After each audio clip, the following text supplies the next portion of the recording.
Hello ladies, gents, boys and girls, and welcome back to another Microsoft Flight Simulator 2024 live stream. Today we're back in the beautiful McDonnell Douglas MD-11, my favourite plane in the flight sim, and it's got a nice new sound pack to go for it as well. It's completely free. You can buy the sound. You can't buy the sound pack because it's free. You can download it on the flightsim.to website. All I did was type in on Google TFDI MD-11 sound pack, and it was the first thing that came up. So I did test the sounds out. They sound a lot better than default, so it's exactly what we wanted for the MD-11. It really needed it.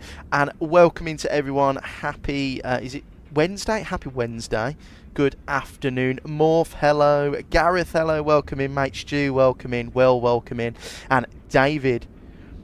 Who else have we got? Oh, that's everyone so far. Morph, I wonder what when the next flight video will be coming out. Should be Saturday, and it will be your to Brindisi, mate. That one. And well, I tried my hardest. I was getting the chat set up. But yeah, welcome in everyone. Hope we're all doing very well. And yeah, David, evening. I can't. Oh. My iPad doesn't keep turning off. Evening, I can't stay today. Have a good flight. David, thanks very much, mate. No problem. Take care. Hope you're doing well. As you can see, the MD-11, what a great aeroplane. Just a beautiful, beautiful aeroplane, as you can see. This is why it's my favourite in the sim, and TFDI have done a great job. We'll hear the sound pack in a bit. I believe it's only for the engines though. The rest of the sounds are default, but they were pretty good anyway. It was the engine sounds that needed the update. So I'm going to be heading down to Fort Lauderdale. I purchased the scenery yesterday. I can't remember how much I paid for it. I'll try and figure it out. But it was MK Studios. It's very nice. Fort Lauderdale. So, and me, lol. What's that, Andy? And you, lol. Sort on VATSIM. Ah, Stu, you've been flying. Flight to Aberdeen. Where did you fly from? And what were you flying, Stu? Got visions of you crashing? No, we are professional pilots on the channel. This is going to go very smoothly. Should we jump into the flight deck and get everything set up then? So here we are in the MD-11. It's an absolute monster in here. Love the flight deck. So first of all, we've got some ground power on, so we can do a fire test.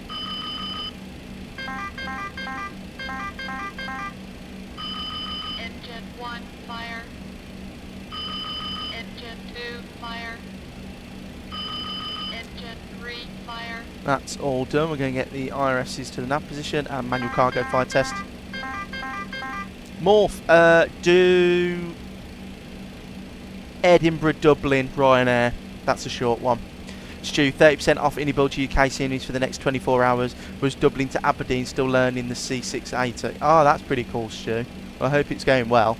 I'm still looking at getting that plane, so stay tuned. We might be doing some flying in it soon. Overspeed. Overspeed. Right, we'll arm the emergency exit lights. No smoking to auto. Seatbelt signs can come to arm. We've got the logo lights on. That's all good down there. Right, FMC, and we'll cage the standby.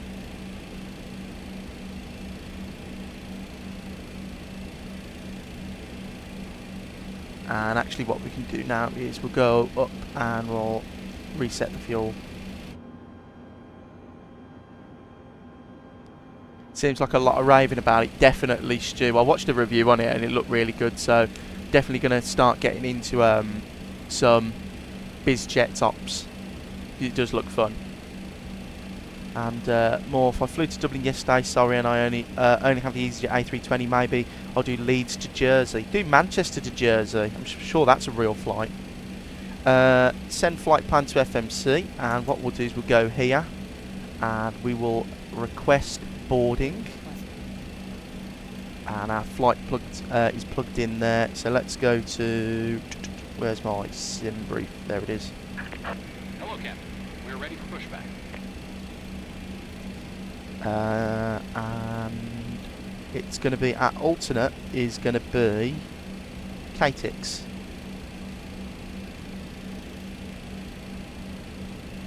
Our flight number is FedEx 1444, real world 767 flight. Of course, we're in the MD-11. Check completed. Bypass pin inserted. And the cruise level is going to be 350.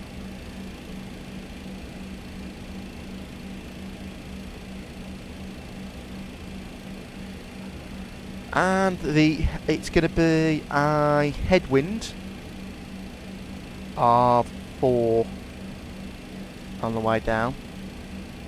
And the cost index is going to be 111. That's all sorted in there. Flight plan, departure, it's going to be 18 left. And Jesper, welcome in. Good afternoon, mate. Welcome, welcome. And that's going to be on the BB King 7 via KMEM. Back to Norwegian ops after some Eurowing ops. Oh, that's cool. Yeah, we're going to do Eurowings very soon on the channel. And then in Fort Lauderdale, it's going to be the ILS 10 right. That's going to be on the Techie 4.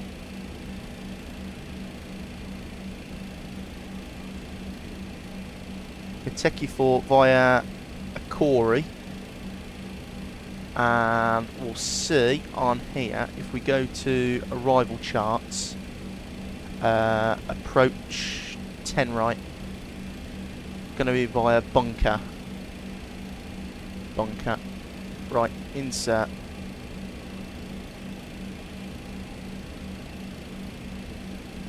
yeah, I don't know why, this is Jesper Koob,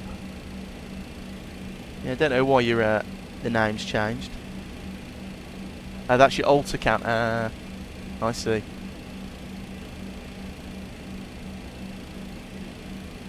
Right, so that's all plugged in there. So let's go to dispatch and set fuel and payload. And then we can go to init reference, next page. Not on your correct one. No, that's fine. Yeah, it's Morph, it's raining bad here as well. Yeah. It's dreadful weather, but we're in sunny Memphis today, so can't complain about that.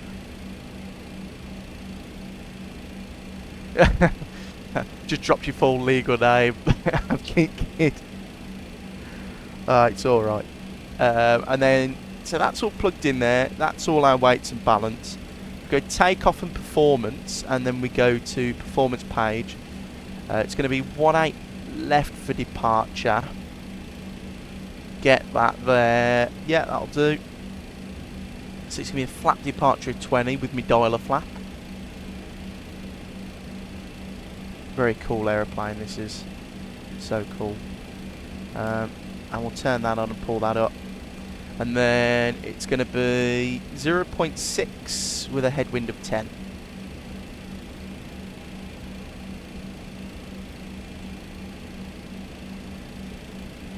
Oh, no, slash positive 10. Flaps 20.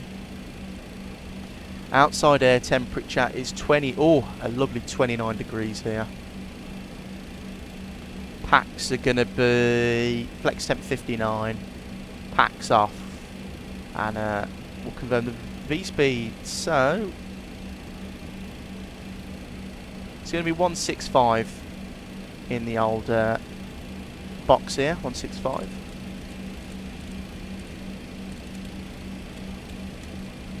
It's going to be 5,000 feet initial climb out of Memphis. Morph, do you have a flight request for me to do? Like I said, that Manchester to Jersey would be a good one.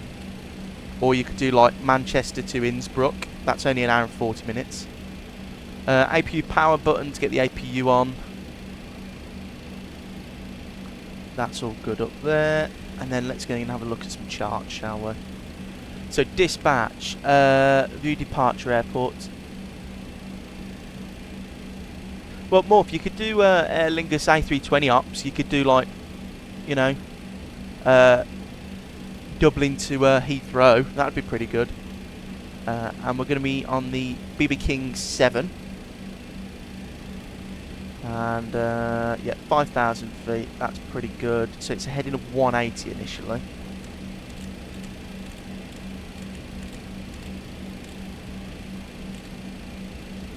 And thank you for the subscription, Ghost Rider. Really appreciate that. Welcome into the channel. 180 checked. Just departed Bergen, bound for Nice, Norse 4-2 November. How many flights you doing today, Abgeek Kid? Right, APU should be on now. So what we'll do is we'll get the APU bleed on. We can put the emergency power switch to arm, and then we can get rid of the external power. That's all that sorted up there. Yeah, I'll add that to my list, no problem, Morph. It's the only problem with this aeroplane though, you can't pin the charts, which is a bit annoying. So we're literally sat here, so we're going to push back, go Bravo down. No, sorry, sat here Yankee, so we'll go Yankee all the way down, 18 left is here Delta, and it's going to be straight down. And Drew, welcome in, my friend. Good afternoon. Oh, to Nice and back, fair enough. Right, let's jump into, I've got my auto ATC, this is 1601. Beautiful, that's all. Tomorrow to Edinburgh and Stockholm from Bergen 4 sectors, and then Deadhead to Oslo. That's pretty cool, Abgeek Kid. You're in the VA, aren't you? You're in the Norwegian VA, I assume. And next thing I need to do is, what is the CTAF for KMEM? 19.7.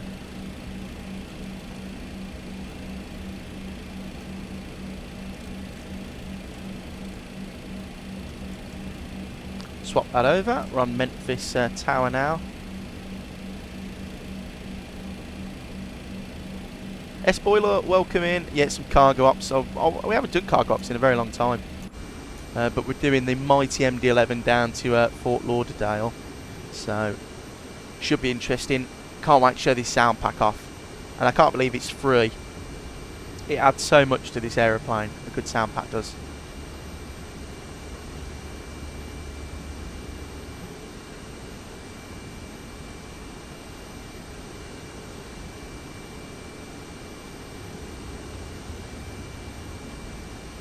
Just going to check my weather. It is on live. Let me do custom. Let me live weather. Okay, we'll keep it like that. RJ, welcome in. What are passengers if not fleshy cargo? Exactly. We're just taking some different types of passengers today. What are we carrying down to Fort Lauderdale? What should we carry? Glamrock, welcome in, and MJ, welcome in, my friends. Good afternoon. What do FedEx usually carry? I know they carry everything, but what does like Florida use a lot of? I'm trying to think now. Great looking aeroplane though, this is. Such a cool aeroplane. Fleshy cargo that complains, I guess. Well, sometimes they complain too much. MJ, we're going from Memphis, Tennessee to Fort Lauderdale in Florida. So flight time, sorry guys, I didn't mention it. I'll take you through some of our route today. So it's going to be crocodile food, Lego. Yeah, we'll carry it all. It's going to be out of Memphis, then eastbound, and then we're going to go through Alabama, and then Tallahassee, down over Tampa, start turning towards Fort Lauderdale. Flight time is going to be 1 hour 45 minutes, cruising at 35,000 feet. And of course we've got lovely MK Studios Fort Lauderdale to have a look at as well. So just noticed GSX is having some, oh no, it's lifting it up. I thought GSX was having some problems loading it there, but it's pretty cool.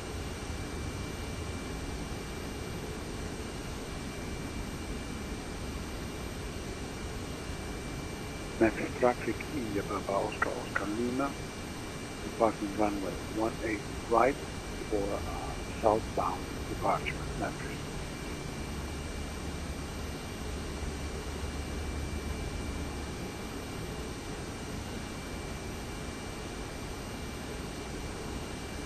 And I'm assuming the departure is the BB King 7. Is that...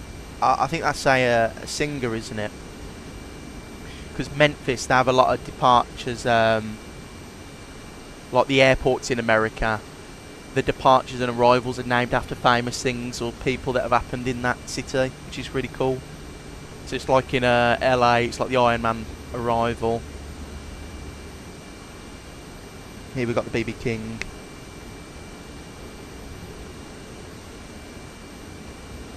Right, I think the IRSs should be aligned by now, and yes they have. So that's all pretty good there.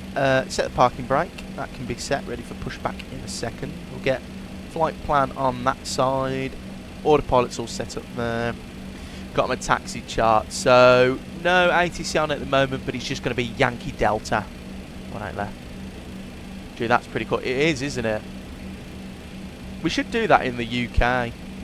You know, it's a bit of a shame that we've just got like generic arrivals and departures. We'll turn the cargo temperature up a little bit. Don't know what we're carrying. APU bleeds on, that's all good.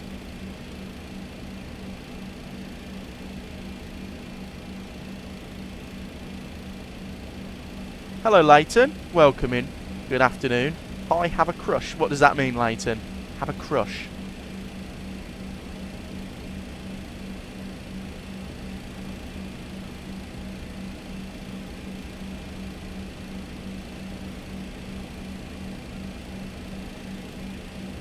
Let me just have a check on VATScope to see what's going on anyway.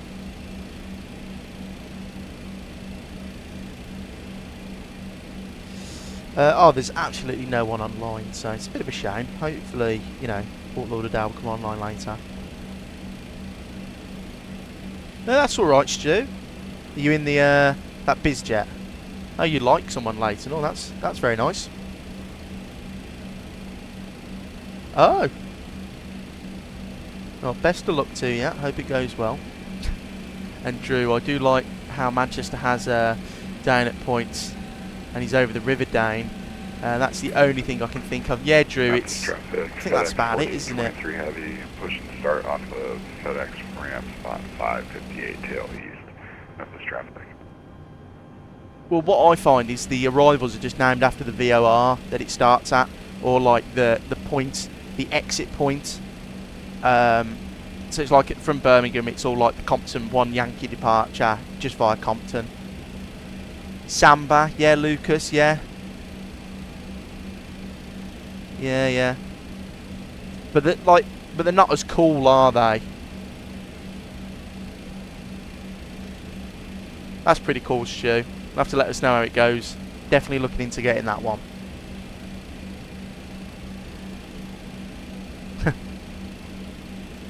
Right, are we done boarding? Yeah, boarding's complete. Let's close all the doors. Disconnect the GPU, remove the chocks, get the charts up. Yeah, well in, yeah, that is true. There are loads really, but they're not as like cool as like the BB King for the Singer and stuff, you know what I mean? We want to be facing east, nose right. Release parking brakes.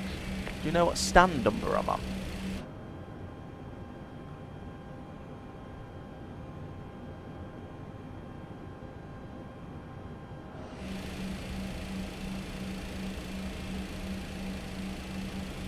How's the ATC coverage looking today? Not very good at the moment. It's there's not a lot going on. We are in America though, so they are quite far behind us at the moment. So hopefully some people come on in a bit. Yank nonsense, yeah.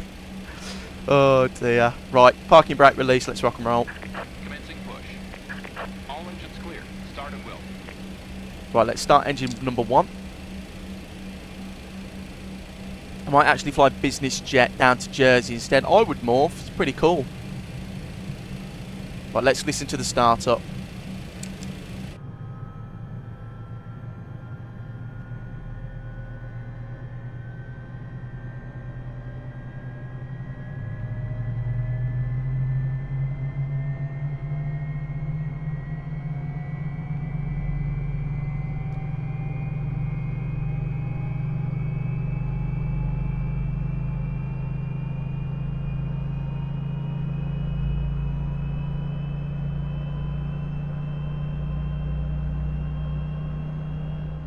What do we think of that? Better than default?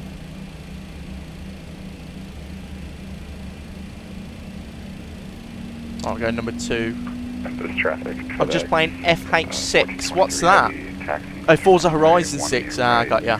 via Sierra Victor November cross runway 9 at November. Memphis traffic. Yeah, I have downloaded Forza Horizon 6. I'm going to get into playing it soon. I did a 5-hour trip from Brisbane this morning and it nearly got scuppered twice. Why? What happened? Waiting your confirmation for good engine start. Cockpit to ground. We have a good engine start. You can disconnect.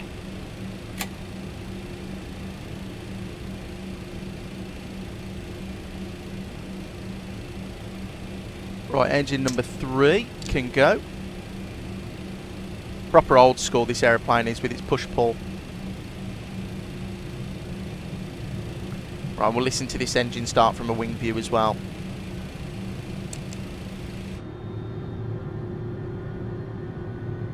So we are in the GEs today. Unlocking gear.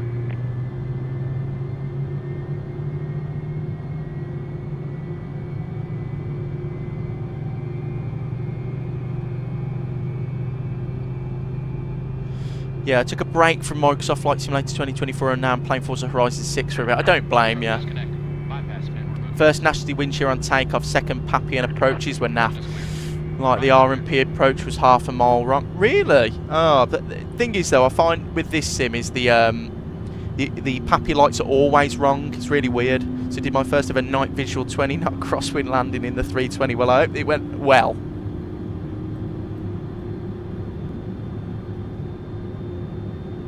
Just making sure I wasn't holding up that triple behind us. Right, bypass pin's been shown. I'm just going to turn up the brightness of my display there on that one. Right, he's waving us goodbye. I've got 3 good engine starts. So we go overhead panel, APU bleed off, pack 2 comes on, taxi lights, downstairs, flaps, can go to 20 with the dialer flap, and we need to trim 7.2 on the stab trim.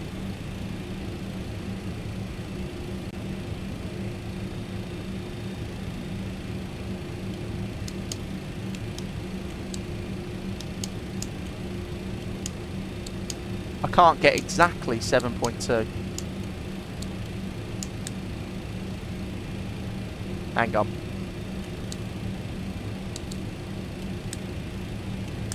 There you go, 7.2. Right, flight control check. So I think it's config. And then we go full right, neutral, left, neutral, forward, neutral, back, neutral. Now for the rudders, full left, full right. All flight controls are incorrect.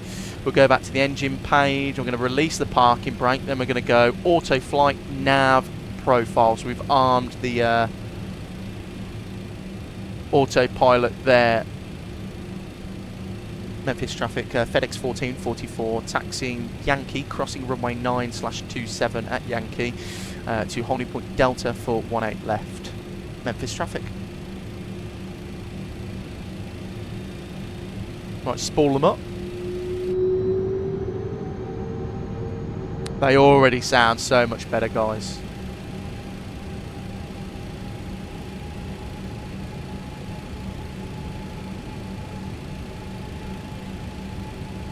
Right, high intensity lights can come on now as we're crossing an active runway.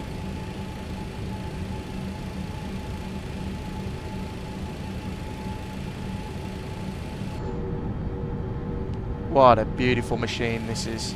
I love the MD-11. Heaven, absolutely. This sound pack for free, guys, it's so good. You wait until you hear the takeoff sounds, it's pretty special. Finally gives this aeroplane the sound pack it deserved, because they did so much hard work in the update. I mean, look, if we look at the wing, sorry, you can't see it because the sun's bleaching it out, but you can see like the ripples in the wing. It's really good. And Shamrock, welcome in, my friend. Good afternoon. Welcome, welcome. Like the flight deck tech stream was worked on a lot. No, it's all right, Shamrock. Don't apologise, mate. but welcome in anyway. Hope the exam went well.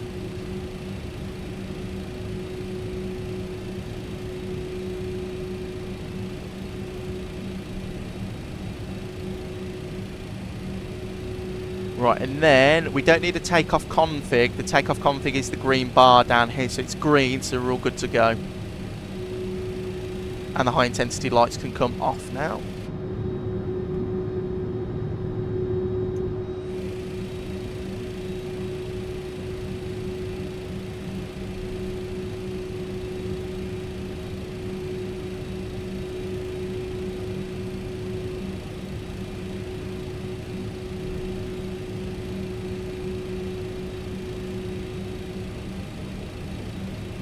Shamrock, I was studying all last night, ended up flying at some half hour in the morning for something to do as a break. Well, I don't blame you. That's what I used to do when I used to have studies. I used to take a break and fly, do something, so it takes your mind off it a little bit. Sometimes I find, especially if you do too much studying, it actually... Runway 18 right on the Zoom 5 departure to the south. Memphis traffic. It actually causes you more trouble. Right, I'll get the BB King departure up. BB King 7, there you go.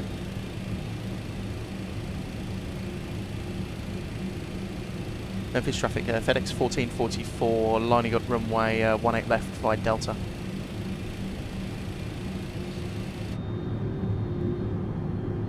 Yeah, what I was saying about the wing as well, guys, in different lighting, you can see the ripples of like the actual skin of the wing. It's so cool how they've done it.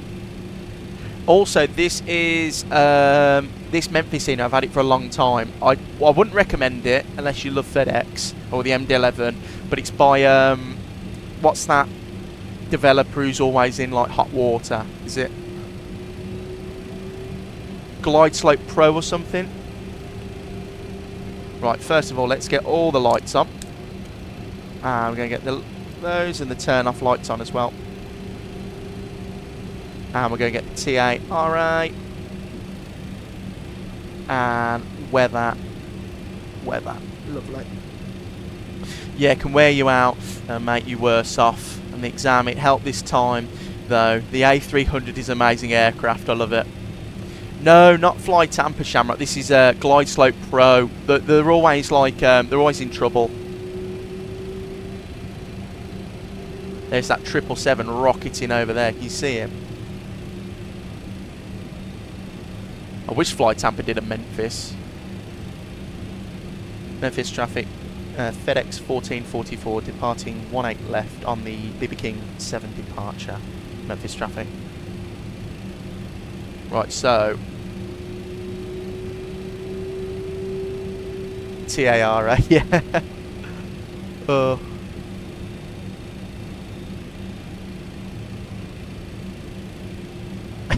Meter, right? Yeah. Memphis traffic, FedEx 1423 heavy, 2,300 climb into Zoom at 5, direct Cheeto, clear runway 18 right, last call, Memphis traffic. Oh yeah, for the assets and stuff. I will pick it up for the new PC, especially with the... Oh, Shamrock, the 7.5. Did you see the pictures earlier? Wow. I'll be here for your dialect puns for the foreseeable future. Well, RJ, you're more than welcome to stay, mate. Yeah. Let's spoil them up. Let's listen to these sounds. Right, so we'll look down, make sure we've got takeoff clamp.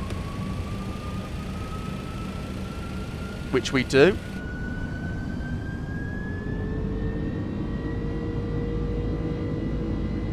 Oh, goodness me. That is unbelievable.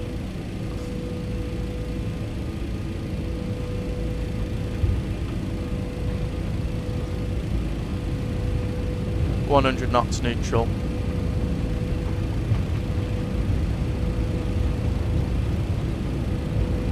V1. Rotate.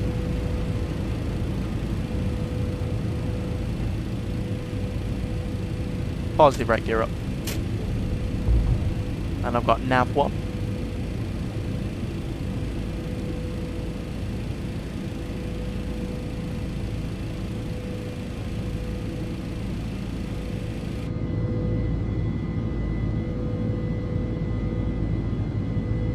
Excellent.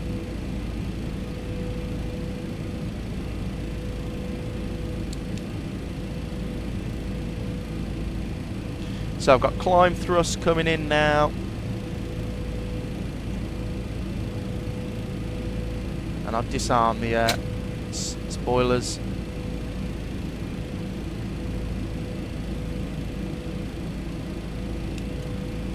Memphis traffic, FedEx 1444, 2800, runway 18 left, clear.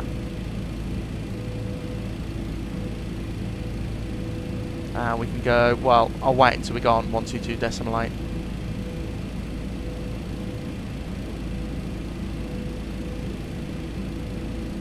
Right, so autopilot engaged, flaps up. Look at that. Wow. I'm actually going to go straight up to 350 as well, guys. I'm not going to mess around here. And Shamrock, I can't wait for the 7.5. I don't care, it retired Jet 2 and Condor ops for sure. Freight 7576, my favourite aeroplane of all time. And I never really got to get a good understanding of how they fly them. Yeah, exactly. It's the same as me. I can't wait. First flight we're going to do as soon as it comes out is we're going to do some Jet 275 ops. And then we're going to do a live stream and we're going to go from Newark to Edinburgh. Real United ops. Oh, listen to that buzzsaw. That is unbelievable. Morph, hour and 45 minutes, mate.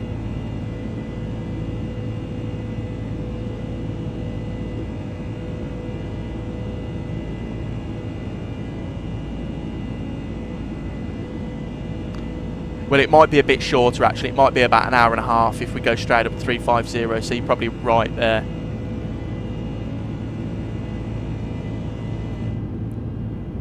Yeah, it sounds really good, this sound pack from any side. Oh, Shamrock, yeah, absolutely, we'll have to. No, you're probably right. It says an hour and 47 minutes on the thing, but that says we're going to keep flight level 50 for the whole departure, or 5,000, but we're not. We're going to go straight up to 3.5, so should be there a bit faster. No more, just a one and done today, my friend. I think the 7.5 would be Manchester to Reykjavik. You know what, that'd be a good one. Imagine the Heckler Aurora livery on the Bluebird 7.5. Wow. Right, through 10,000. Lights can come off. Turn-offs off. Seatbelt sign off. I know we're in America and I know this is going to hurt a lot of people, but Barrow through 10,000. Auto brake to off. And just make sure that this is set to 15 again. Beautiful. Lovely jubbly. Quick question, in the A320 sometimes when I go to the wing view the autopilot disconnects for some reason. More, if I had that problem it was a conflicting key bind. That's what was causing it. So you need to make sure that all your keys are set correctly. You need to fly into Madeira. Oh, definitely, we will. Don't worry. So we go 122.8. And we'll have this wing view, because why not?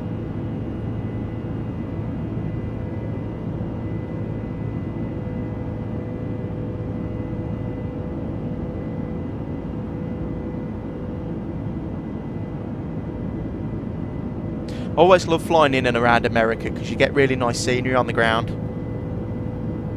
I find the orthos so good in America. It's a lot better than the UK.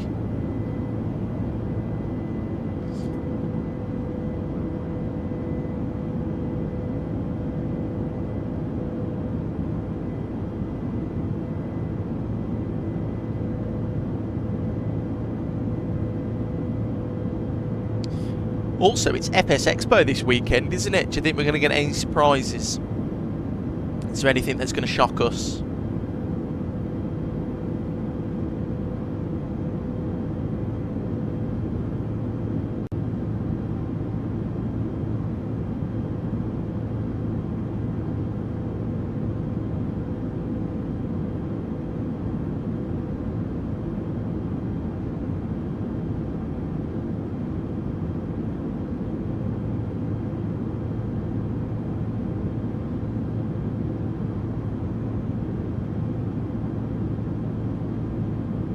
Hoping we get some updates on the A220 as well, actually.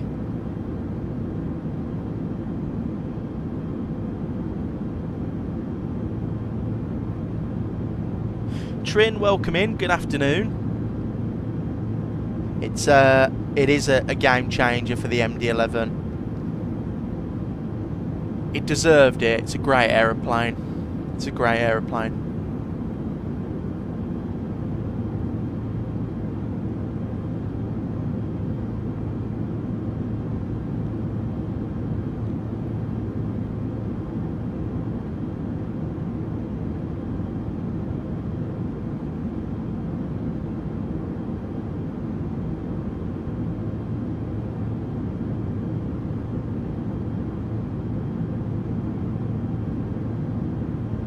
A220 is needed for some London City ops. Good afternoon to you too. Thank you very much. Definitely need the A220 for some London City ops.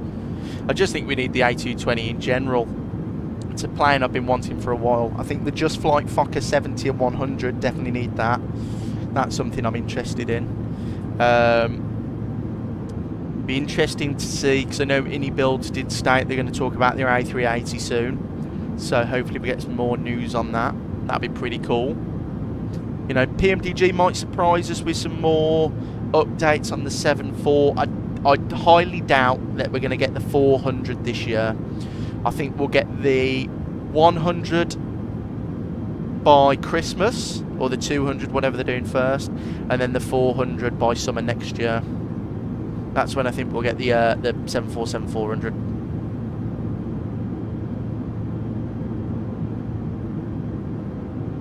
Also, the big iFly Max update needs to come out soon. I know I've been banging on around about that for a while, but it's getting a bit ridiculous now how long it's taking.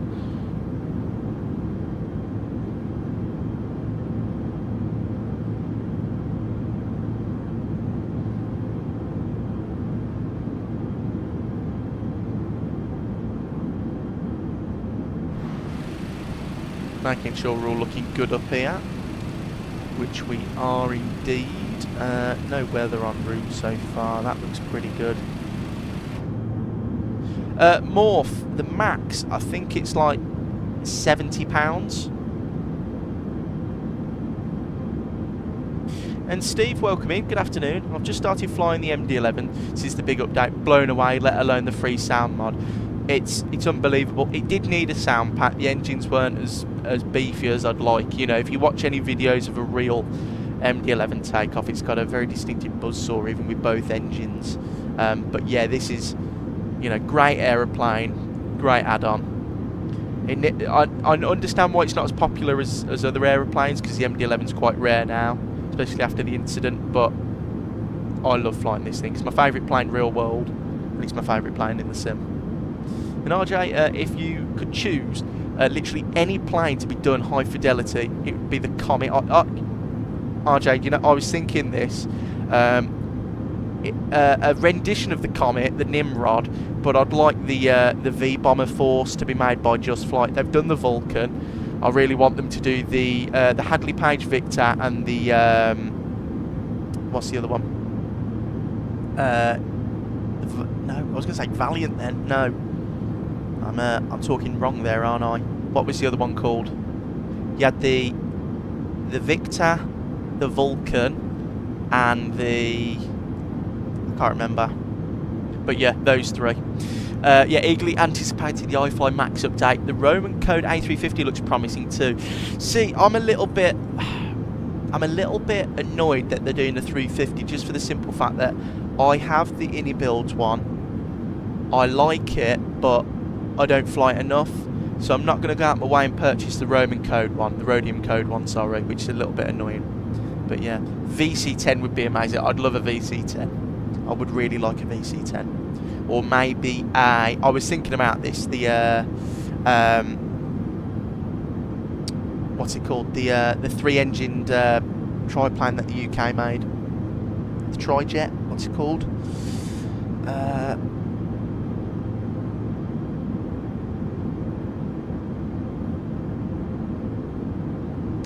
The Trident, that's it. The Hawker Siddeley Trident would be nice.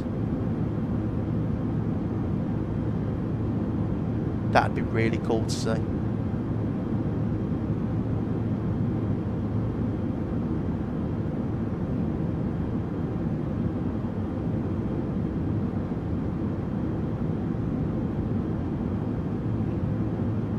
Oh, that's it. So it's the Valiant, the Vickers Valiant, the Avro Vulcan, and the Hadley Page Victor. That's what I'd really like. Those three made high fidelity in the sim. Yes, please. I'm considering buying the Black Square TBM 850. That'd be pretty cool. Shamrock BAC 111 would be cool. Yeah, the 111 would be cool. That would be cool. We do need all the retro planes. Just Flight are really good at making British aircraft. They've done the Avro RJ and the BA146. They've done the Vulcan. I haven't heard anything, and, you know, no one tells me anything. But I wouldn't be surprised if Just Flight did a Concorde. That seems like the next progression of the Just Flight aircraft ecosystem. You know, they've done retro aircraft with INS capability. An actual high fidelity Concorde wouldn't be it. I'd get one, especially if it was from Just Flight.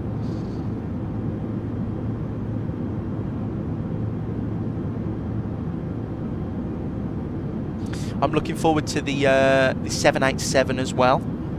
Can't wait to see what's been said about that at FS Expo. So that'll be good. A lot coming out this year, a lot of good things.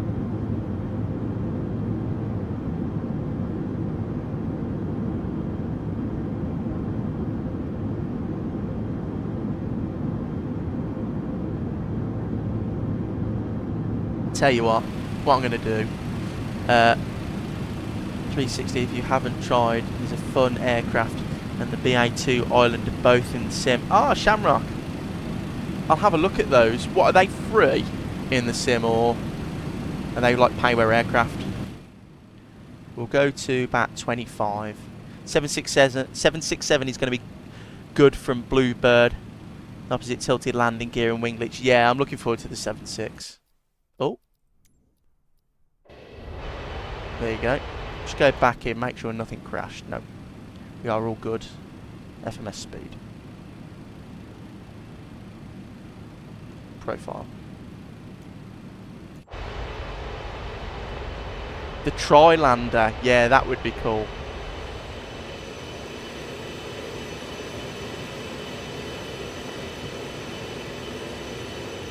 Right, you guys tell me if that is too loud, but I wanted to have a little external view of the MD-11 for a bit. They're payware, but I got them for cheap on discount fun planes. I'll have a look then, Shamrock. RJ, the Islander with added guffins, and therefore very appealing to me and my yeah, we need the. I think there's a high demand for like retro English stuff and stuff like that. So I wouldn't put it past anyone if, you know, Just Flight or another developer comes out with it.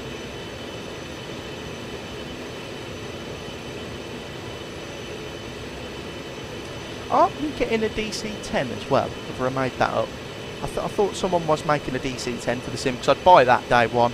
I'd do some DC-10 flying. That is a pretty cool view there, though.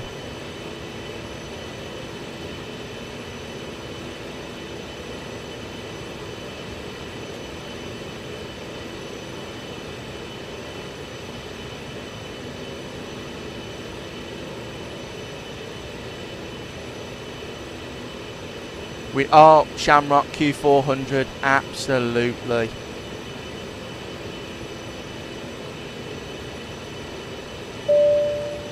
We definitely need.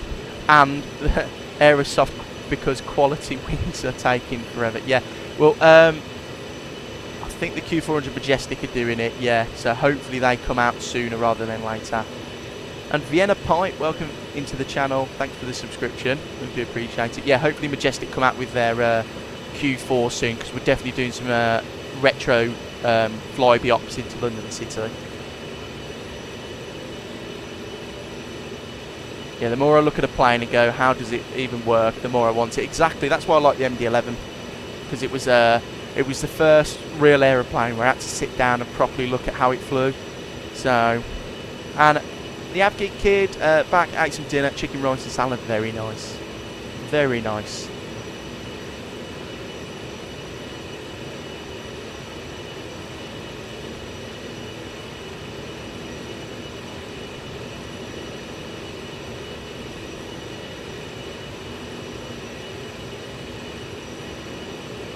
Oh, well, Miami Centre's online. That's pretty cool. 1322.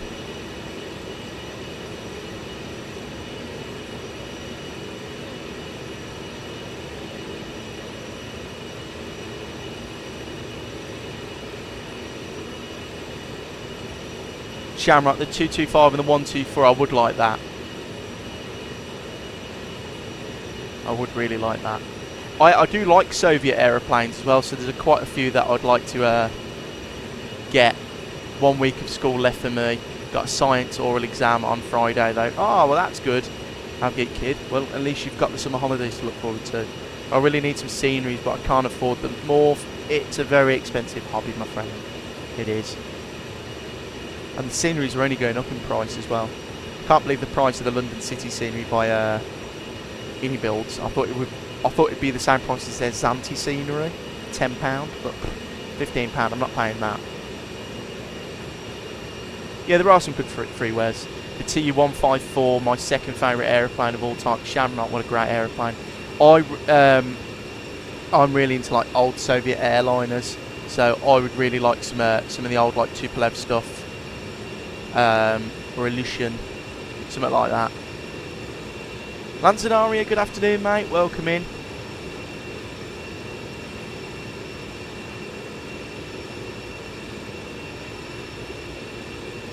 Or I watched a documentary on the Tupolev Tu-22, the original one, and that was pretty cool. So I'd like to have that in the sim if someone would make one.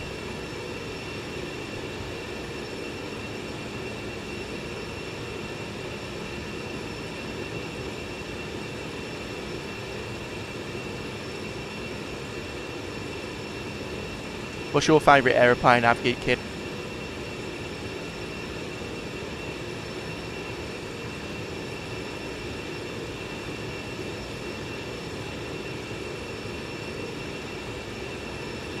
I'm in a Chernobyl craze right now, learning about if there was a few mods for it on flightsim.to. Got the reactor and surrounding area, might try. Lanzanaria, yeah, it was great. Did you watch the when it came out? I watched that that mockumentary thing, that HBO series. That was really good. The AN-74 with the weird shoulder pads looking. Oh yeah, the 74 with the engines over the wings, aren't they? They're on the top, yeah. Weird one, but the Dornier, I think it's the 244 weird jet BA flight. Oh yeah, the one with the engine. Yeah, I know. It's not operated by BA, is it? It's got BA livery, but it's operated by another airline, and it's in Scandinavia, isn't it? It flies really weird. Yeah, that'd be a cool plane. My top 3 favourite planes: 340, 737 MAX 8, and the 737-800. So you're a bit of a 737 fan there, I'm thinking. Lanzanaria, yeah, it's really good. Me and my nan watched it when it came out, and couldn't stop. The acting was so good, it was brilliant. And RJ, Sun Air, I think you are right. I did watch a video of someone flying them, and they did say operated by Sun Air. Does it go to Oxford? Am I right? It's an Oxford charter or something for AstraZeneca.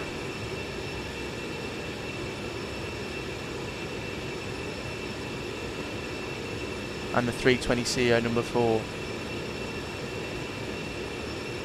I think if I was to have a top 5 aeroplanes, it'd be number 1 MD-11, number 2 Vulcan, 737-800 3,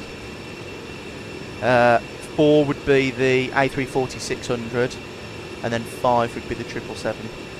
All variants. There you go. The helicopter crash looked crazy. I believe they were told they were too close, but it was too late. Struck somewhere.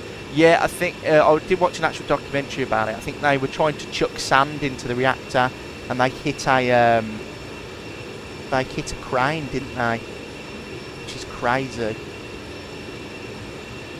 21neo? No, it wouldn't be on my top 5. Probably not. Oh, and we've got Jacksonville Centre online. It's hotting up here in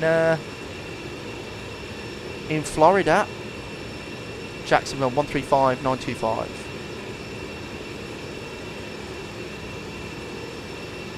I've been debating getting the L1011 just for the ATA livery. Oh, Shamrock, I was debating it, and then I watched someone fly it, and I just wasn't blown away by it. And I think that's more to do with like real life of the plane. I've never seen one in real life. I've never seen one fly. But the reason I like the MD-11 so much is I remember when I went to New York and I saw one at Newark and I thought, what the hell is that? And that's what got me into this thing. So, but I suppose it, you know, if you want to get it, it's a good plane. I've heard good things. Yeah, Jacksonville's good. He's going to talk to us in a minute or so.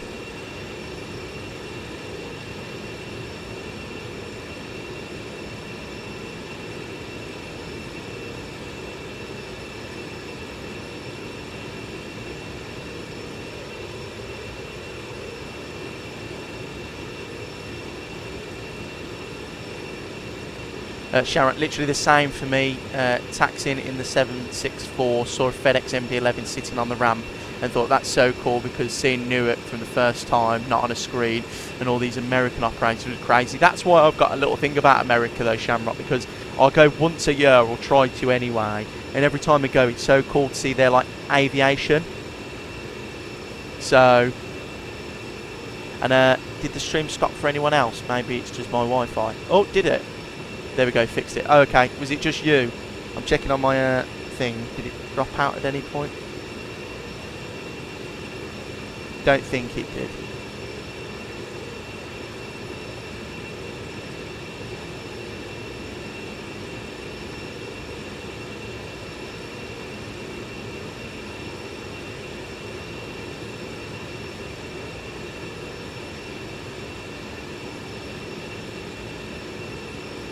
Spirit Southwest, all of them different culture. Yeah, stopped for me as well. Oh, okay, right. I'll double check the my internet quickly to make sure. Might have been on my side, chaps. No, not just yet. Okay, so it's everyone, right? I'll have a look.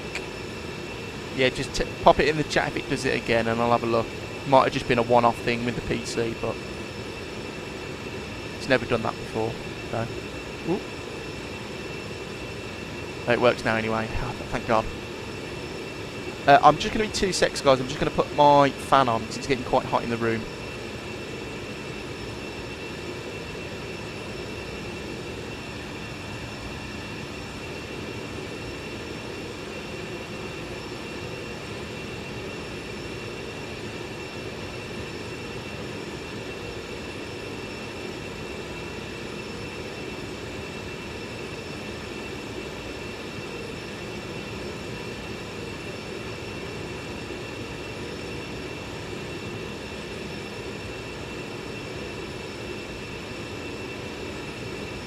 Right, back now. Sorry about that. A little bit cooler in the room now. Just had to crack a window as well. Been a bipolar weather down here. It's been raining and cold, and then it goes warm all of a sudden.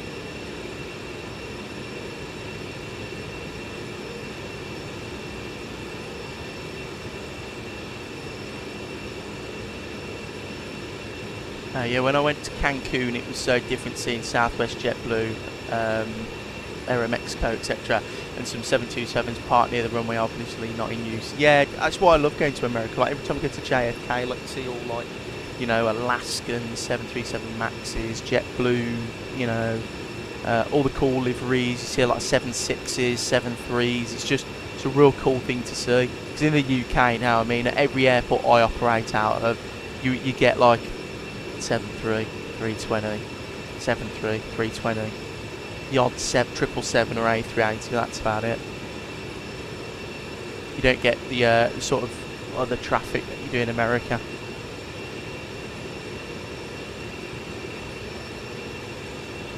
Is it me, or I thought Allegiant Airlines went bust apparently? I've also got 737 MAX, they look so odd. Yeah, the Allegiant Maxes do look really odd. I don't know, I know Spirit went under, didn't they? Spirit Wings, the yellow one. I don't know about Allegiant though. I'm not caught up in American aviation too much. Lancenari, you're right there. If you're not at Manchester or Heathrow, maybe add Edinburgh to that, because Edinburgh gets some cool stuff occasionally. If you're not on those 3 airports, you're pretty... It's literally like Airbus 320, 737-800, City, that's it. That's all you see. But if you go to Stansted, you will only see 737s, and you'll see a lot of them. I remember the excitement when there was an A340 at Manchester. Yeah, or something different. Exactly. No, it is like that. It is like that. I don't like the heavy Heathrow traffic as much. So I like seeing Delta 717. Just my opinion. I'm surprised that TFDI haven't announced their 717 yet, because I would have bought the 717. Yeah. Edinburgh has Delta 760s, Emirates 350s, Qatari 78s and more. Well, the other day I saw that at Edinburgh there was an Edelweiss 300, you know, doing some training flights. I thought that was really cool. You know, you don't get anything like that at Birmingham. It's just like, you know, Ryanair 2E Jet 2, EasyJet, that's it. The odd A380 and a couple of 78s.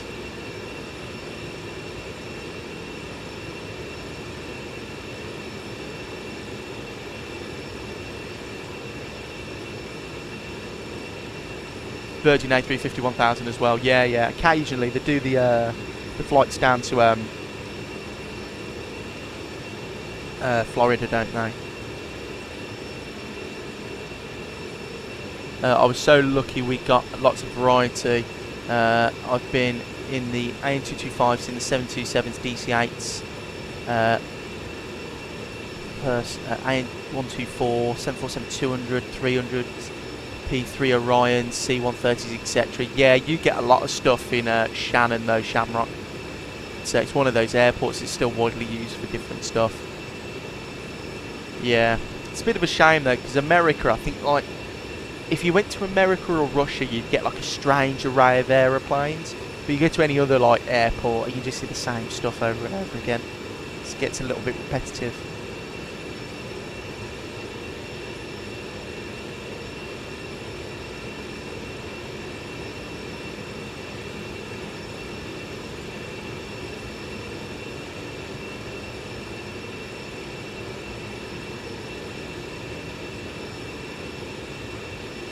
Right, we should be approaching Jacksonville Centre shortly.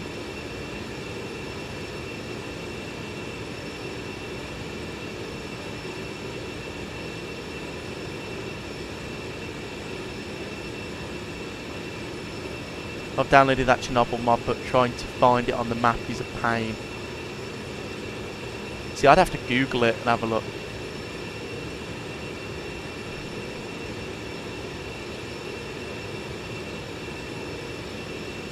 It's the best paints in the world. It's every special livery, as well as the Lufthansa A380 100 years livery and so many others. So hard to do. Yeah, yeah, they do a lot. They go to Shannon a lot. There's also another place they go to in the UK, and they do that. It's really strange.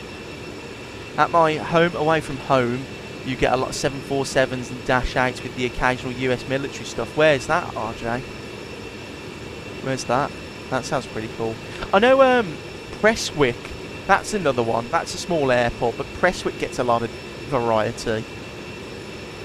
It's like East Midlands as well. East Midlands, because it's like a big cargo hub. They just, you know, you get some random stuff in there.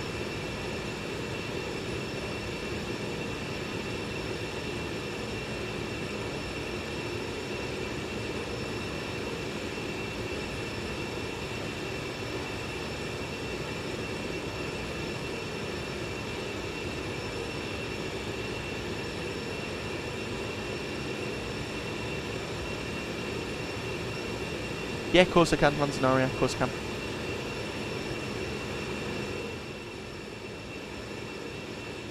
Is that better? Those engines weren't designed for comfort. Yeah, that's fine, mate. Luxembourg. Oh, yeah, yeah, Luxembourg, because they've got the Cargo Lux headquarters there, haven't they? So, in the 90s before me, really, unfortunately, Ireland was the only country not in NATO, so the Russian airlines used to fly in from Moscow to Cuba, and American ones before ETOPS. Ah, oh, that's a shame. Yeah, I can imagine. No, it's alright, Lanzanaria. Yeah, if anyone else wants anything turned down or up, just let me know. Yeah, I'd I'd really like to go plane spotting in like Moscow or something. That'd be really cool. Seeing all like the strange aeroplanes. So all the cargo looks 747s and the looks their Dash 8s. Last time I was there, pretty sure saw the B2 Spirit. Oh, that was pretty cool then. Hiding in the corner, I'm assuming. There was a TU-154, DC-10s, MD-11s, 76, 75, 74s, all that. Yeah, I can imagine. Can you imagine? That'd be really cool to see all that.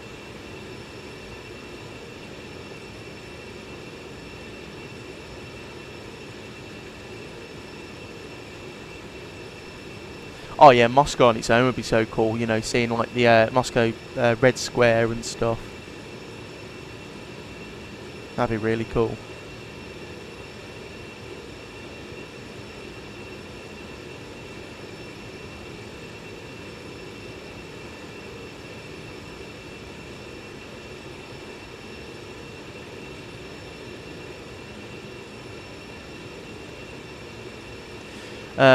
A local US base does training circuits over the house. Ah, really? What do you get to see? Anything cool in particular? Check DMs, that's not Moscow. I will. Hang on, give me a second. Discord.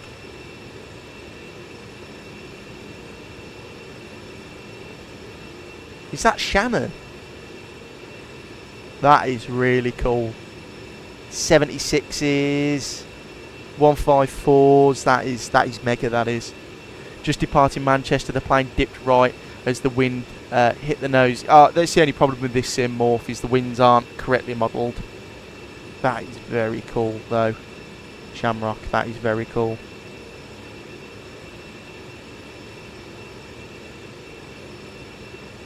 Yeah, we won't ever see them ever again, will we? Sadly.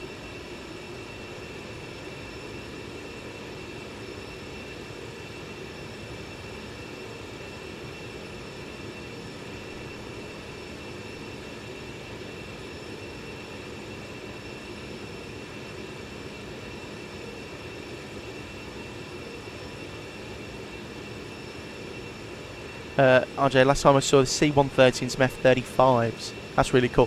Where I live, we were walking on the beach, me and the girlfriend were, and all of a sudden we heard this absolutely deafening noise, and we looked up at 27,000 feet on flight radar. There was a formation of three B1 Lancers in sort of a one lead in the pack to either sides, bombing it down the south coast. That was really cool to see. Hello Drew, welcome back in mate. Good afternoon. Yeah, I've got them on video but it's not very clear. If you zoom in you can just see them sort of as it focuses. You can see just one of them, or two of them, sorry. It's really cool. Are the MD-11s still in service for FedEx? Or are they completely got... No, FedEx are going to keep them, Drew. Yeah. They did say they're going to keep them. Oh yeah, look at that. Belavia. That's a I don't know what that is. Is that a Tupolev?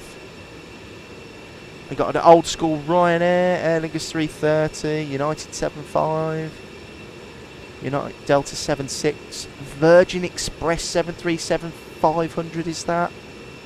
Tell you what, Shannon had it all going for it, didn't it? Great pictures those are. RJ, Partner's brother works quite high in the Lux government and got a ride in the A400 with a ramp open, so that's pretty cool. That is really cool. There's always an A400 that come and does circuits at my local airport. I think just for training purposes, nothing in particular. In the north of Scotland we get quite a few C-17s flying over. Alright, see you in a bit, Lancenaria. That's fine mate, take care. Yeah, we get a little bit of traffic by me, nothing major though, like nothing you'd go, wow, I can't believe I've just seen that.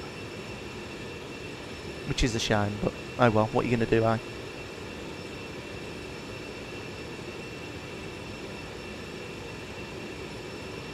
And Shamrock, remember me of when Joe Biden came to Shannon, formation of 3 Chinooks, radar, 2, the shingles of my house, not literally but very low. Oh, can you imagine?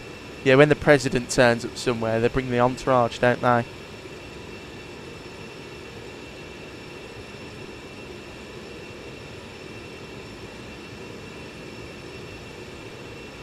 Right, we are just about to enter in the next 5 minutes Jacksonville centres.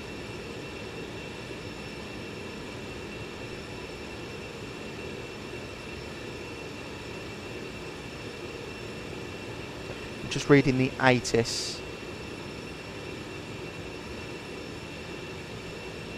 Okay, so I just need to change the arrival, guys. Sorry about this. Let me go in the cockpit quickly. So if we go flight plan, GSX is still being a pain. The start of the scroll isn't doing as it should. Drew, if you go down here, there should be a little green icon. If you click, if you right click and then run as administrator, that may fix it. KFL star. It's actually going to be the ILS 10 left now via, and then if we go to charts, I'll turn the sounds up in a second, guys, sorry. KFL,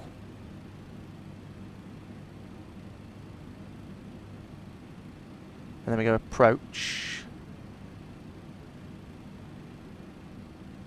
We'll just go dispatch view arrival. It'll load in a minute, give it a sec. Come on.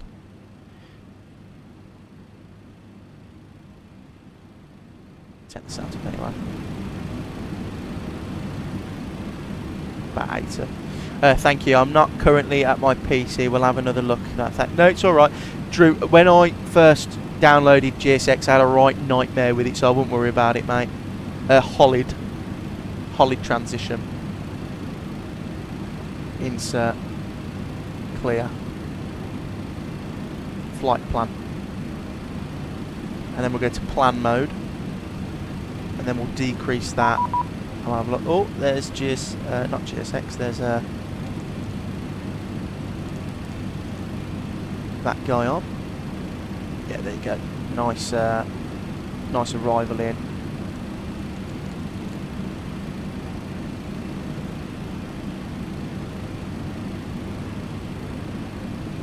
Uh, 135925.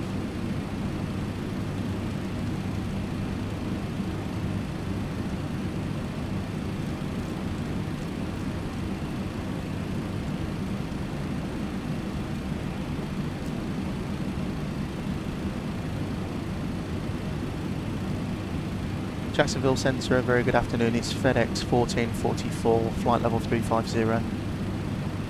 FedEx 1444, Jack Center, it is Jesus. Captain Knox, didn't realize it was passing the moon. Identity. We'll score ident, FedEx 1444.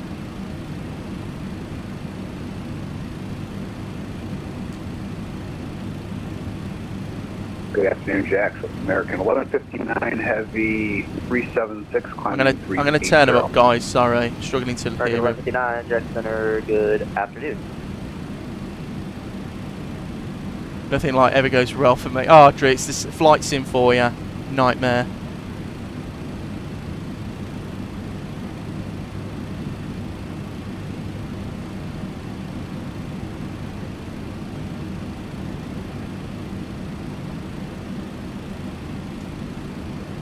And I'm also going to turn down the sim a little bit.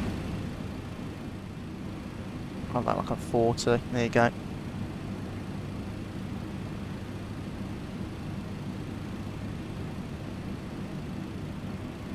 FedEx 1444, to our radar contact, 30 miles north of the Karens via Warwell. Lovely. We are on with Jacksonville.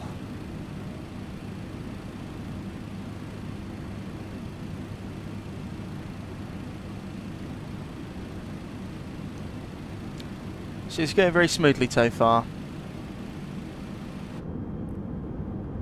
Enjoy a nice wing view like that for the time being.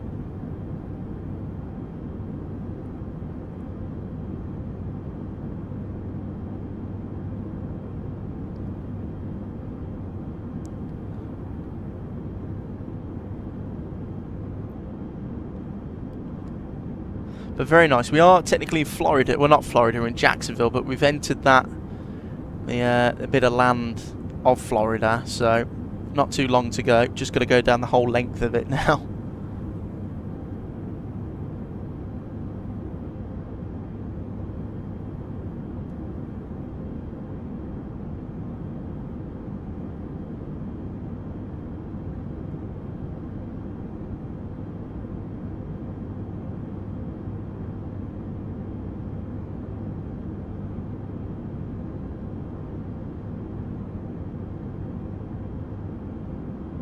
Are we picking up any weather actually? No, nothing.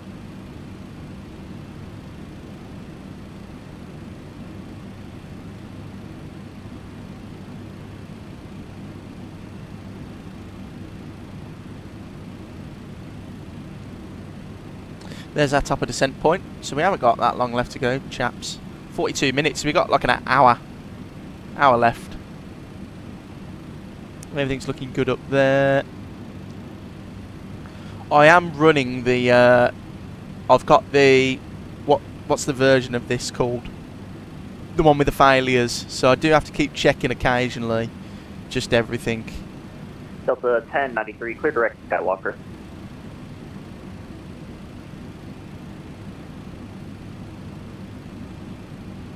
Oh guys, just to let you know, I've just had a Discord message. Flight 1 have announced that they've got a preview video of the iFly Max SP1 update.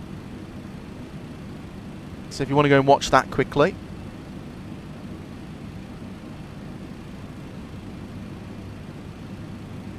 Delta 1093, clear direct Skywalker. No, it's alright, Shamrock, anytime. I like looking at the old pictures anyway. What's the next route as cabin crew? What's your favourite place other than Greece? Drew, I'm going to Tenerife next, and my favourite place other than Greece is probably Innsbruck or Geneva. Very nice places.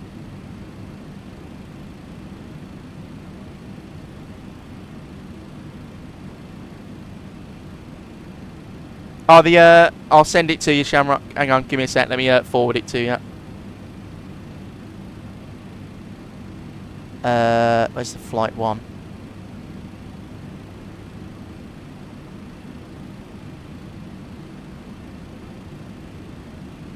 Shamrock, there you go. Sent it to you, mate.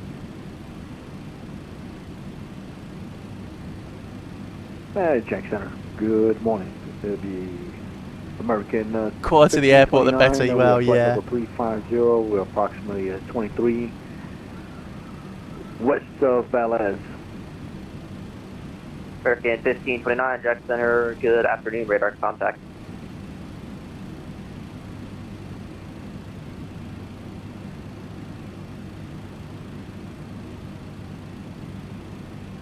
Just planned my arrival into Jersey. That's pretty cool, Morph. Let us know how it goes. And RJ, a friend of mine, got diverted and ended up in Innsbruck. Next time I saw him, I was seething with jealousy. Yeah, Innsbruck is great. It's a great place. I'm just gonna write my star down because I know they like saying it quite quickly. And Drew, 1271 is an area of moderate precipitation. You were 2 weeks ago. Love the smell of the jet fuel. Yeah. One advised new deviation. Drew, yeah. Tenerife for me, I don't like them because I do them so much.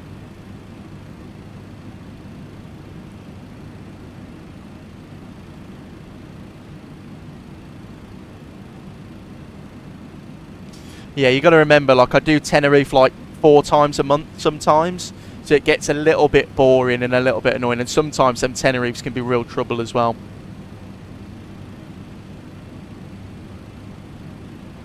Delta 2063, area of moderate heavy precipitation, 12 o'clock, stretching 12 to 1 o'clock in 15 miles, about 5 miles diameter, advised new deviation.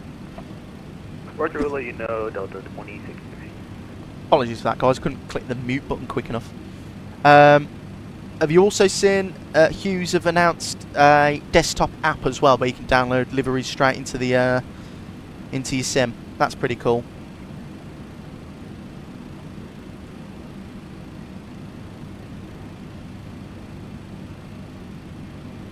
American 1159, area of moderate heavy precipitation, 12 o'clock in 20 miles, about 3 miles of diameter, advised new deviation. We'll advise American 1159 have.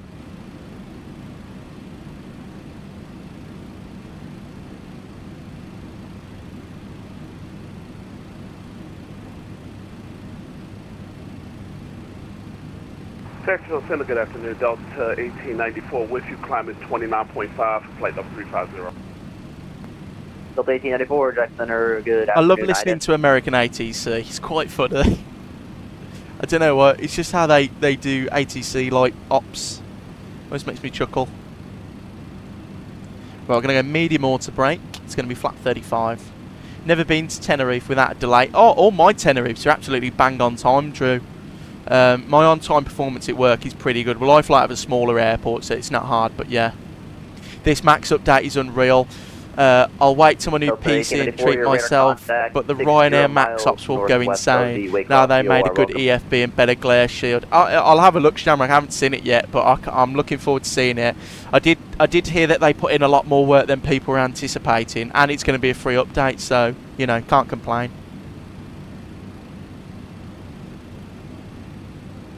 Here's Center Delta 1894. Request step away from about 6 minutes if possible. Well, 1894, that is approved. Report back. Will do, thank you.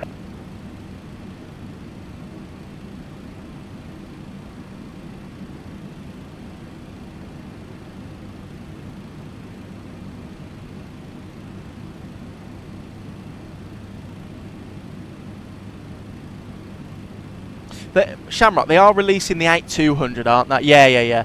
The detail is amazing, and they finally gave a proper 82. I was just about to say they are doing the 8200, aren't they? Because all our Ryanair ops have been not real because they've not had the full configuration of passengers, have they? So that'll be good to see. However, we ended up getting money back off the holiday, so not bad, I guess. Drew, were you more than 3 hours delayed then? EU261, perchance.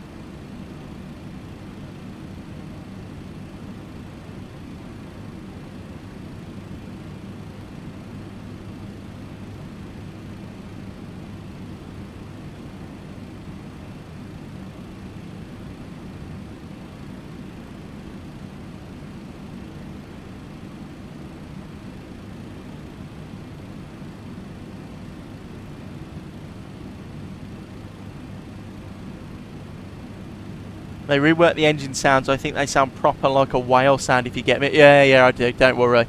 Yeah, that's why I want the A220 to come in so we can hear the whale sound. Hopefully they do the sounds good on that. One night I got stuck in Frankfurt for 9 hours. Oh, hope you got your money back there. Got more than the entire cost of my trip back in compensation. See, that's what I don't mind. If I go on like a cheap holiday and then the compensation from the delay pays for it, well, I'm not complaining, am I? So, but I'd always rather have it on the way home than on the way there, because if it's on the way there, then it ruins your time on holiday. The engine start part need to watch with no other sounds. The sound is best I've heard, second to Boris. It's Shamrock. Boris did the sounds. Yeah, the sounds on the iFly Max are from Boris. He did them.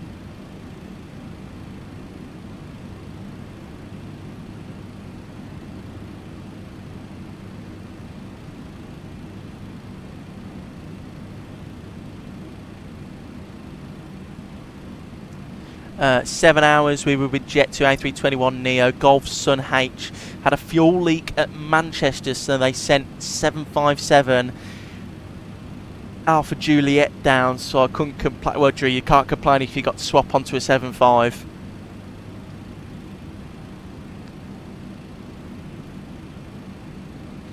I've only ever been on Alpha Kilo in real life.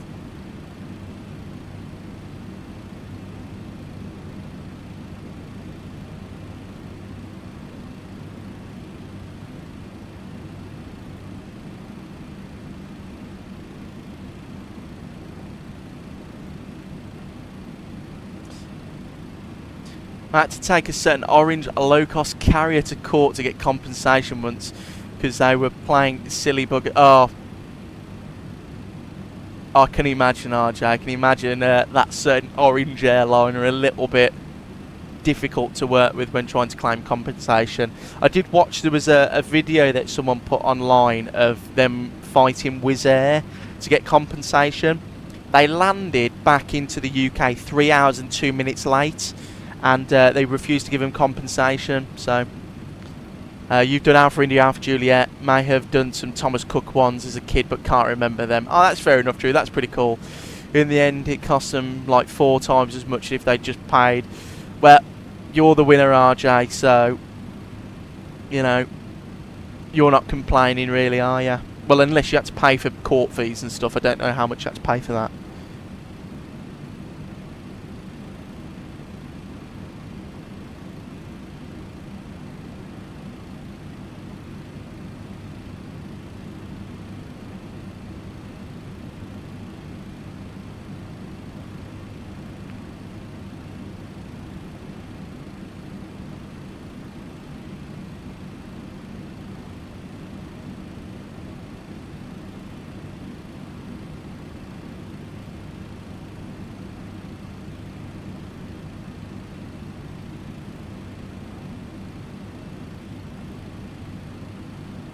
Just ended up awarding me punitive costs to give you an idea of how daft they would be. Oh, that is stupid, RJ.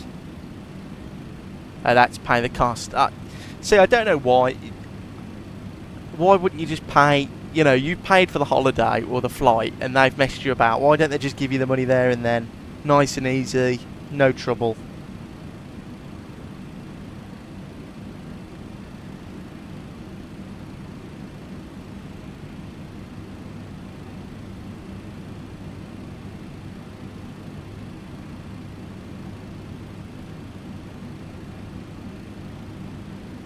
I actually sent the bailiffs to Luton when they didn't pay me in time. Oh, RJ, I used to watch a programme called Can't Pay Will Take It Away, and I remember when the bailiffs went to the McLaren headquarters. That was pretty funny.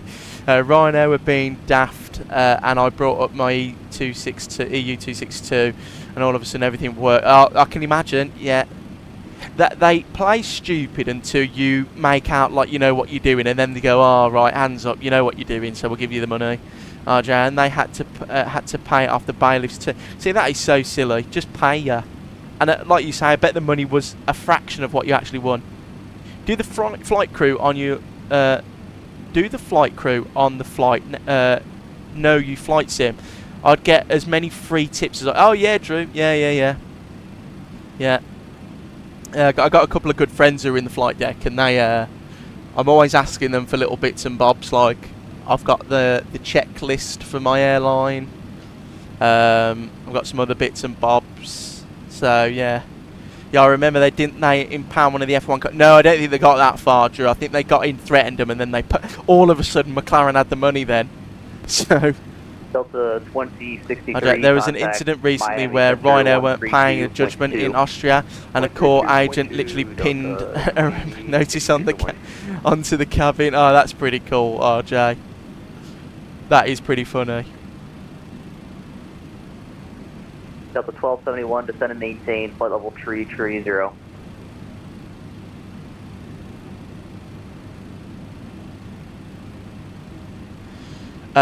It was because the flight got changed and they wanted me to pay for it or get a refund, and I said either we go on the new flight no charge, or you cover all the disruptions for hotels, and I quoted the EU262.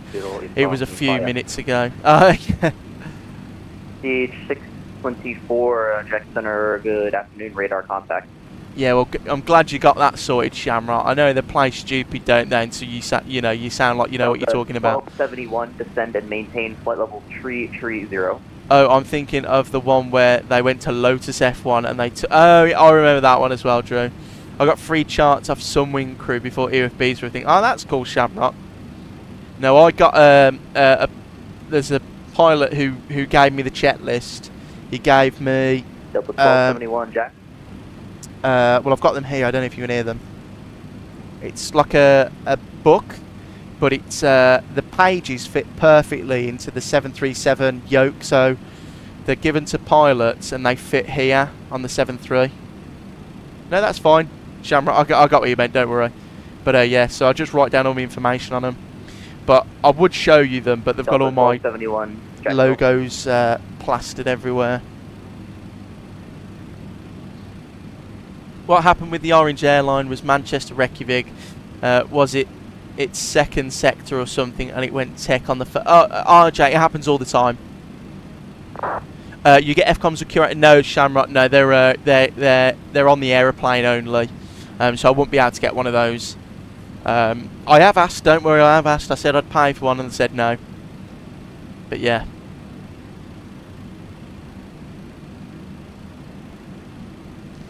I thought the checklist go into the... Yeah, the checklist does go into the glare shield. No, I'm talking about... Are you back yet? This book, it's just pages with my company's logo on, and it's got bits where you can write flight information, so they can write it as they go along. It's pretty cool. That's awesome. Yeah, no worry. Fully respect that. Yeah, it makes me laugh. That does, Drew. Shamrock, I need to print out the Ryanair one. To be fair, offline radar services terminated. Frequency change approved. Have a good night. Did you fly a lot of Ryanair then, Shamrock?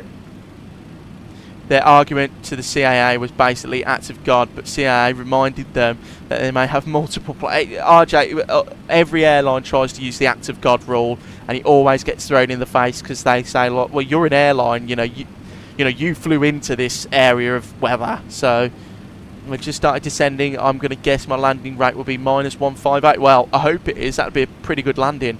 So they could have got us back within the compensation time limit had they been bothered enough, but they chose not to on the gamble people wouldn't claim. Well, RJ, you're the winner out of that one, aren't you?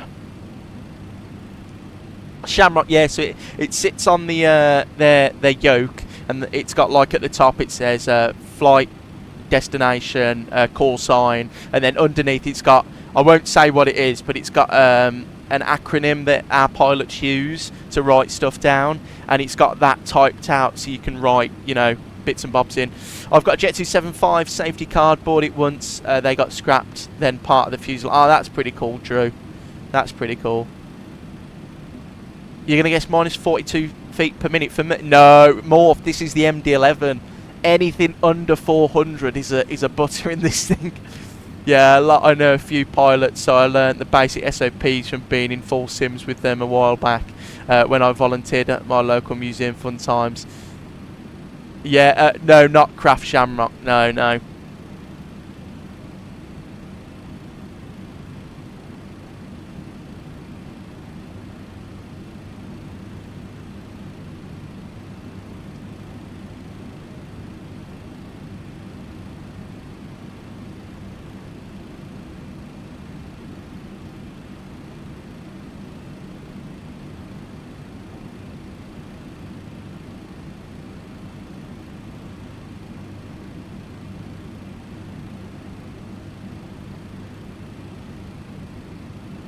Morph, no, it's this aeroplane is known in the real world to be hard to land. You watch any MD-11 landing and it's quite firm. I think it's got something to do with the centre of gravity, the flap configuration, where the engines are. Is there a link for the sound pack? No, if you just go on the flightsim.to website or just type in on Google TFDI MD-11 sound pack, it'll be the first one on the flightsim.to website, my friend. Jack, yeah, I do. Welcome back in, my friend. And what's the route? We're flying from Fort Lauderdale, not Fort Lauderdale, Dillon. We're flying to Fort Lauderdale from Memphis. The Western Global livery on this plane is really cool as well, actually, if you've seen it. Yeah, the Western Global, I think it's a bit basic, but I like any MD-11 livery. Welcome back, Lanzanaria. Good afternoon. Nearly there now, guys. We should, in the next 20 minutes or so, be in Miami Center's airspace. So...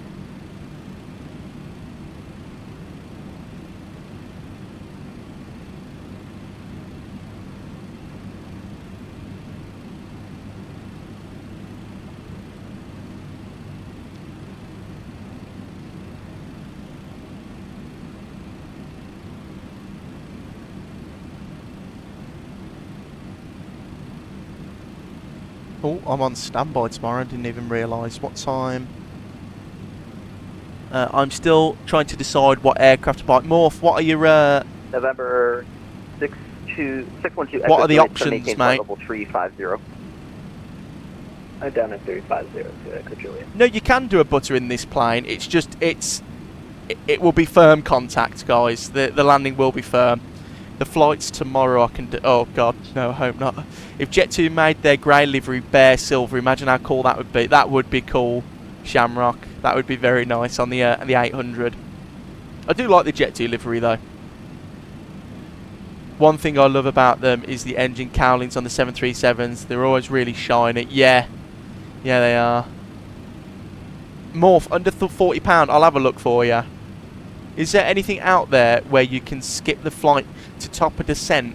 Would make longer flights more accessible rather than having to monitor it for 4+ hours. Drew, some aeroplanes have a time acceleration, like you're mentioning.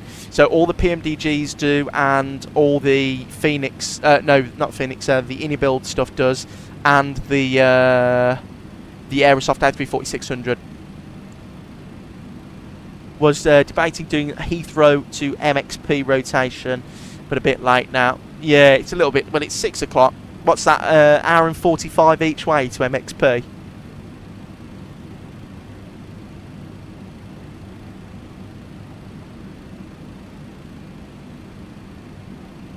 Mexico Center, United States 1732, mic check. Last girl calling for mic check, rate 5x5. And Mexico Center, are you doing PDCs or are you doing full clearance? Which airport are you located at? I'm at Charleston right now. Yeah, 1732, Roger, can expect PDC. Give or Sounds take. good. That's not too bad then.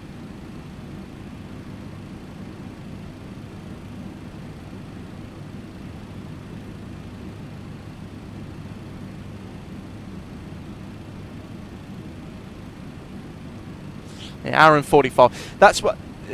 When I do flights, guys, I always try and look between an hour and 45 or less for 2 sectors. Because I think if it's any more, it gets a little bit too strenuous on the stream. It's a little bit like there's a lot of dead time. I like doing these streams either one sector if it's over 2 hours, where we can just have a chat and descend, or if it's 2 sectors a little bit shorter, so at least we get more action quicker. Interesting to know. It would make routes like Canaries and Greece easier. Don't currently own the PMDG stuff. Yeah, Drew. So if you get in the 737-800, you can fly from you can do 8 times for 8 times acceleration if you want, and you could do Tenerife in like 40 minutes.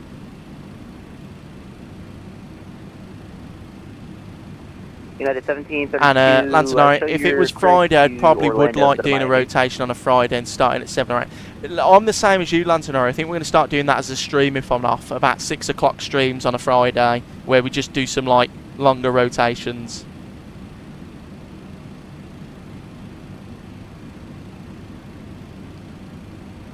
And yeah, we meant to say Orlando. That was a mistake on my part. Yeah, 1732. Yeah, 1732, Roger. You can see that PDC showing up any moment now. Yep, PDC received.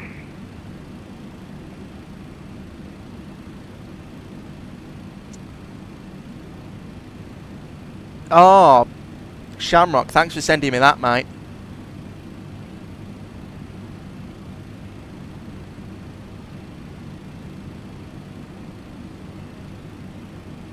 I sent you the real Irish low-cost carriage checklist, by the way, in case you ever needed them. We'll definitely be using that on some of our Ryanair routes then.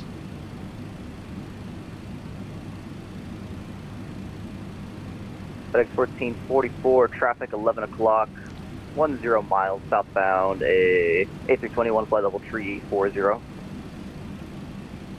We'll keep an eye out. We've got him on TCAS, FedEx 1444. Walker 4855, traffic 3 o'clock, 10 miles, and MD-11 flight level 350 southbound. We're looking for Walker 4855. Keep an eye out. The blank spots are the yoke checklists. That's how they do their flow. Oh, that's really cool. At my airline, we don't have yoke checklists. It's all done on the paper.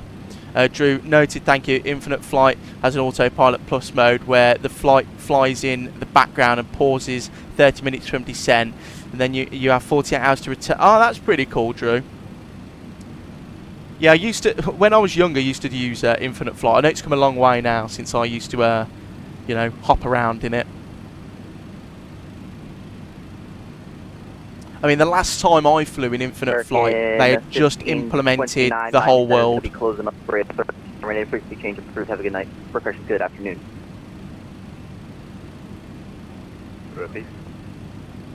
American 1529, Miami Center is going to be hopping off shortly. Radar service terminated. Frequency change approved. No Miami Center, guys. All right, we'll be going over the Unicom, American 1529. Delta 1271, Atlanta Center is offline. Radar service is terminated. Frequency change approved. Have a good afternoon. Yeah, so that Walker is over here coming from left to right. I haven't got him on TCAS. I did lie to the controller, I did lie.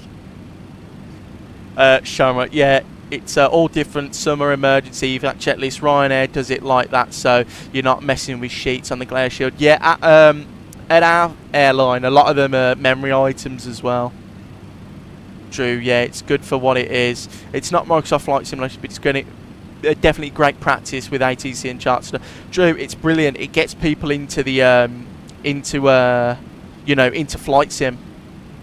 I probably wouldn't be here today if I didn't have Infinite Flight, because I used to like planes, and then I started Infinite Flight when it first came out, and then it drove me to want better.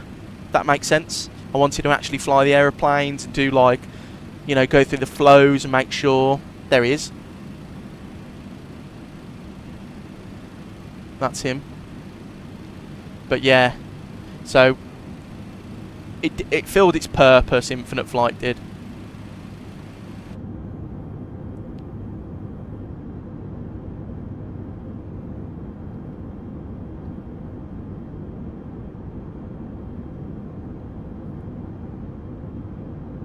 Where's that top of descent? There. Just over 80 miles.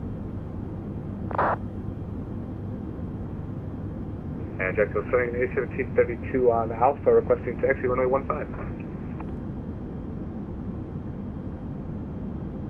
A1732, runway 15, taxi via Charlie, Delta, cross runway 21 on Charlie. Charlie Delta, cross 21 on Charlie, A1732. My first flight in the sim was some crappy iPad one. I brought an AirAsia A320 and they had a Virgin A380, of course. I didn't even know that they were what they were, but it was good fun. Yeah, it's the same as me. I started when I was young, you know, flying around something crappy, and then, you know, you build up a love for flying, and then all of a sudden you're dropping £4,000 on a PC and flying the MD-11. So it happens quite fast.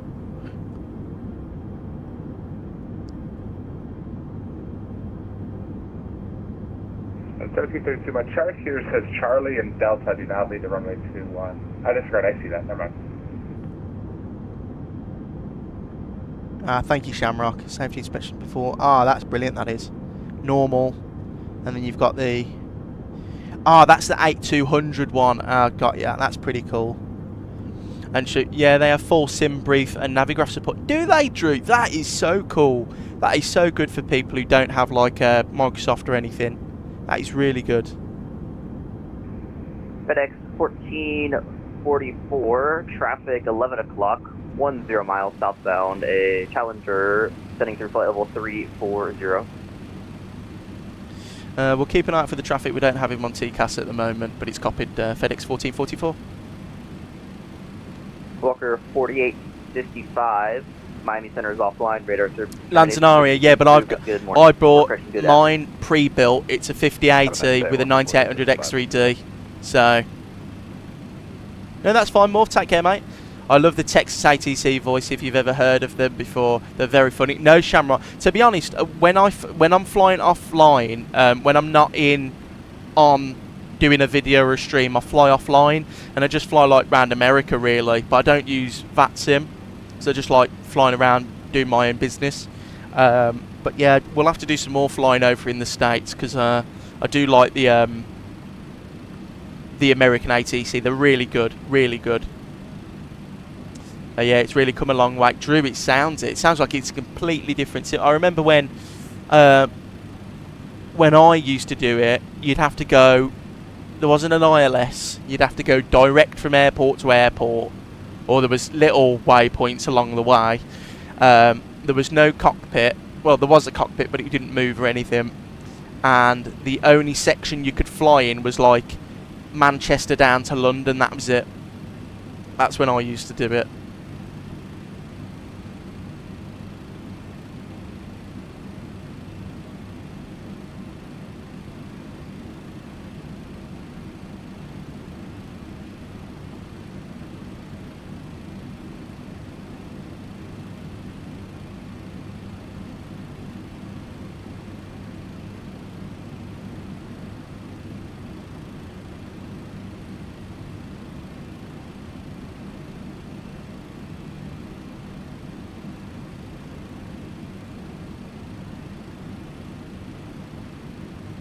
not too long. 80 miles until top of descent now, so we are really getting there. It's been a nice sector so far. Beautiful scenery down there though, look at all that. That's why I like flying in like Florida and, you know, Dallas is always good. East Coast, West Coast, the whole of America's got a lot going for it with within the sim. I know the new world update that come out was all the parks in America, which is pretty cool. Yeah, I remember that. It was fun but a nightmare. Most aeroplanes have full flight decks with instruments to. That's really cool, Drew. Yeah, I remember actually when they brought the 350 out.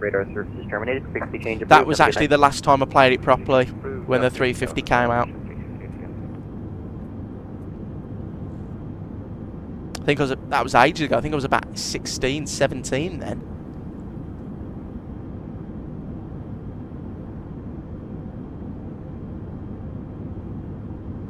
Sharon, I was going to join a virtual airline, but they seem pointless. If they add an upside to it, ACARS messages and stuff, maybe you would, but I looked at the Ryanair one and you get based out of Stansted. Oh, Shamrock. Thing is though, before I started the channel, I was going to join a virtual airline, Shamrock. And then I realised how fun just the sim is, just fly my own stuff. You know, I couldn't narrow myself down to one airline. You know the channel, I love flying random, you know. Next week we'll do Lufthansa, the week after we'll do Virgin, then we'll do some, you know, something in Malaysia or something weird, or some Australian ops or whatever. You know, I find if you do a V8, just, you know, you bolted down to that aeroplane. Now there are advantages to it. At least it forces you to fly the aeroplane, and you know, it's pretty cool, but it's not the type of flying I like to do. Number 64181, Jack Thunder, go ahead.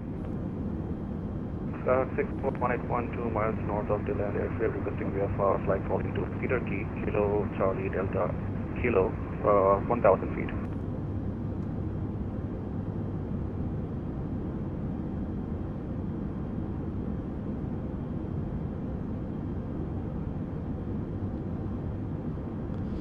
Yeah, I was flying in the Caribbean and stuff. I couldn't leave that freedom. No, I'm the same, Shamrock. Like sometimes I'll watch a YouTube video of like someone doing a flight review or something, and then I'll be like, right, I gotta fly that. I gotta do that in the Caribbean, or you know, Fiji, Japan, China. Yeah, it's 1732, holding short runway 15 on Delta.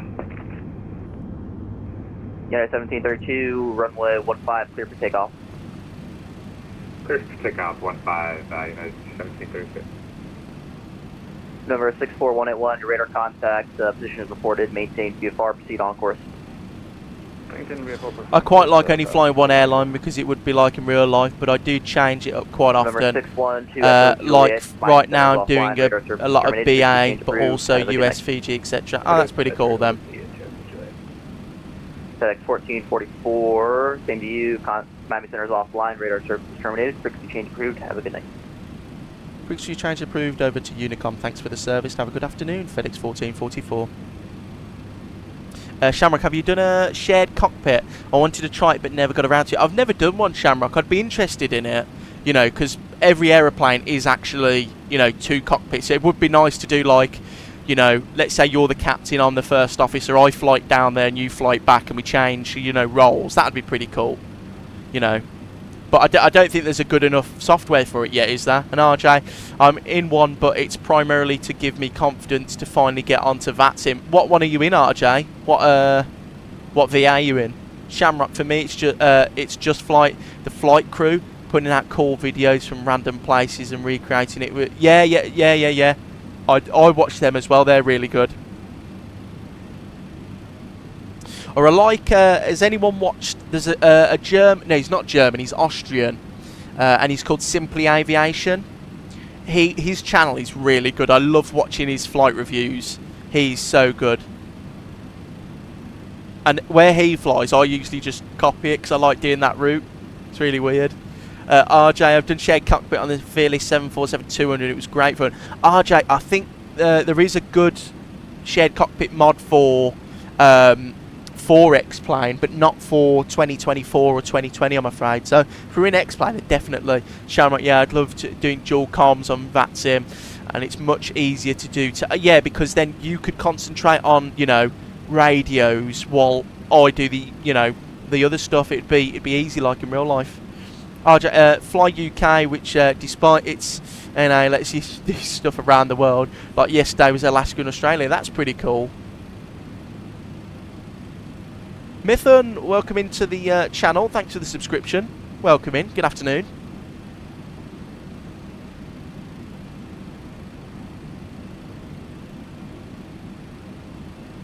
I had to go off shared cockpit. It's quite fun. I've had a go on shared cockpit. It's quite fun, but need to have a proper go at it with someone who flies the sim properly.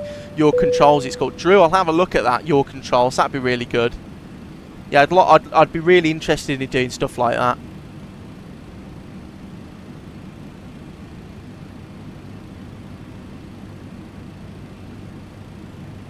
I got the fly-by-wire A380 to work with your controls quite as well. That's pretty cool. I'll have to have a look into that, your controls then. That might be fun.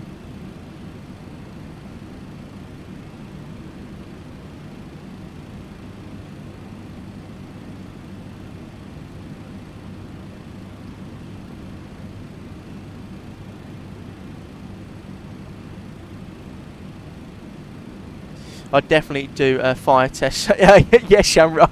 Or I'd say I'm going for a minute and you'd change something on my side. Yeah. I used to, there was I don't know if anyone remembers OG flight simming, Matt Davis. Sadly passed away. He was brilliant. I used to watch him all the time. He used to share cockpit on the Dash 8 with someone, and he did the same. They did an engine fire. Or no, sorry, it's a famous video, and the click spot was wrong, and he cut the fuel off on both engines. Oh dear.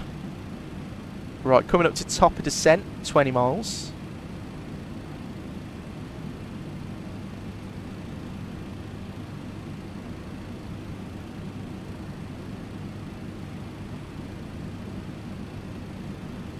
The Majestic Q400 we screw. Yeah, that's the one. Shamrock we screw on. They took off with that. Oh yeah, that as well.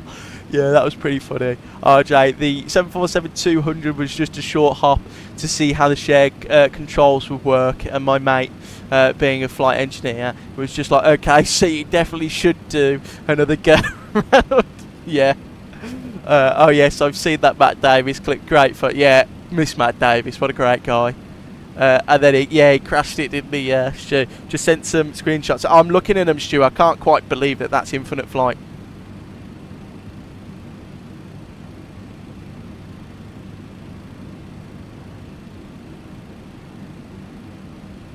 And RJ, how much fuel here? You should definitely land this time. Oh God.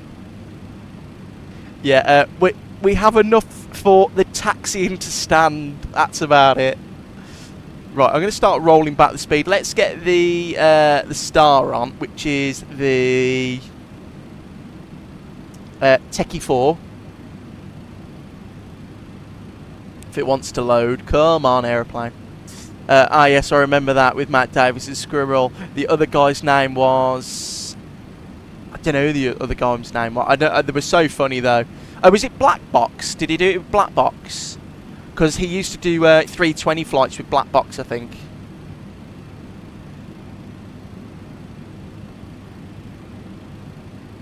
I'm just going to roll it down to flight level 180.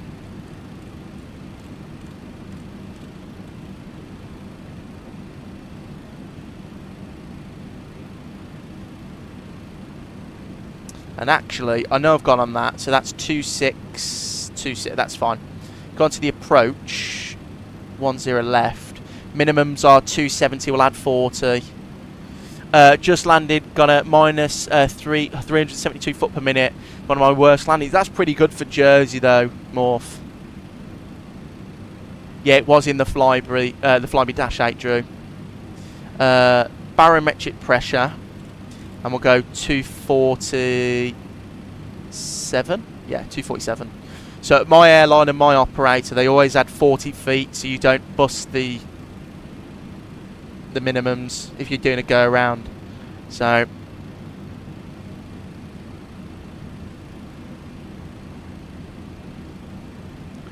there's descent. We'll go down to actually 10,000. Why not?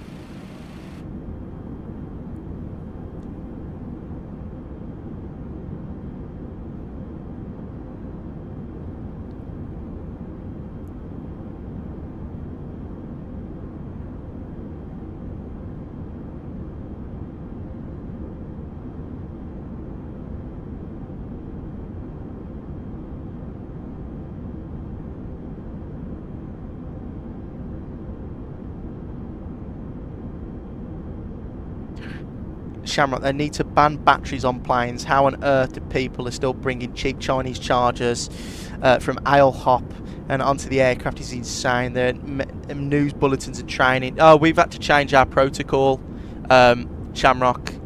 We've had to change it now, mate. So at my airline, if you have a power bank, it has to be on your tray. So you have to have it on your person, and then after takeoff, you have to put it on your tray table and have it with you at all times. There's a Flybe painted aircraft at Aberdeen. Not sure if it's even flying anymore, but believe it was operating for Logan at some point. Is that one of their old ATRs? The ATR used to go to Birmingham a little bit when they had some chartered ATRs.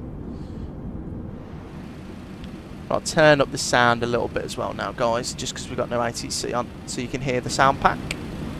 Go up to 80. If it gets too loud, just let me know and I'll turn it down.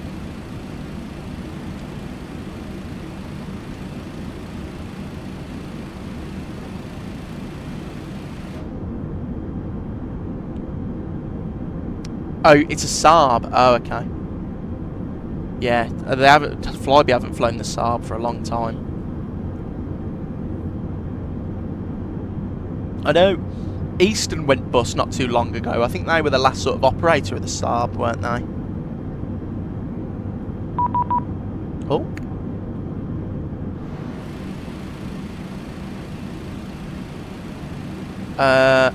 Automatic guidance assistance online controller. After receiving instructions from Zoom Home Navigation, as Auto ATC does not offer separation, so please, yeah, that's fine.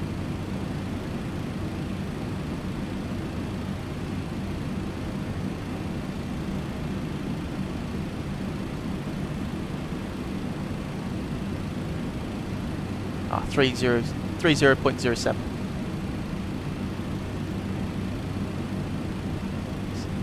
Flew Flybe from Aberdeen to Birmingham and back when I was about 5. I remember it being on a plane, but nothing else.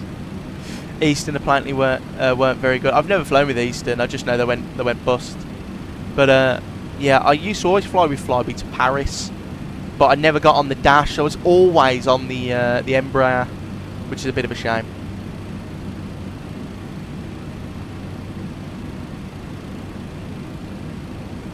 Drew, I'm the same as you. It's amazing. We had a guy, and he came on, and this power bank looked like a bomb. Not even joking. It literally looked like he'd made it in his house, and it was a Temu one, off Temu. And I thought, I've got to sit on this aeroplane with you and your dodgy Temu battery. That goes up in flames, you know, because those battery fires, they don't half start quick. You know, when we do training, they show you videos of how quickly these fires start, and they're so fast, you know. So it is really scary.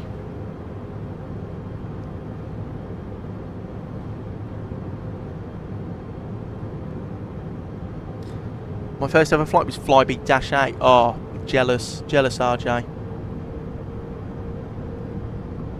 Very jealous. Never been on a -8. It's one of my all-time, you know, aeroplanes I want to go on. Probably crack my skull on the door, but it's a bit too low.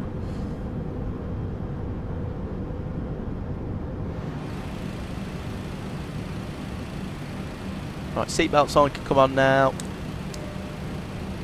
Go. All the flights from Aberdeen to Summersburg fly directly over my town, and the helicopters go in direction as well. Constant ATR stuff. Lanzarote, you know what's really funny? I was going to do that as a live stream as well. Not from Aberdeen up to Summersburg. because it's got a scenery included with it now, hasn't it? Shamrock lithium burns at 1,000 degrees. If eats through the floor into the baggage or the vanes of the aircraft, it's a big Shamrock. It's a big issue anyway. You know, you're on a steel tube, right? If there's smoke, or we use all the fire extinguishers or the water, we're absolutely, you know, that plane's going down. I'm sorry.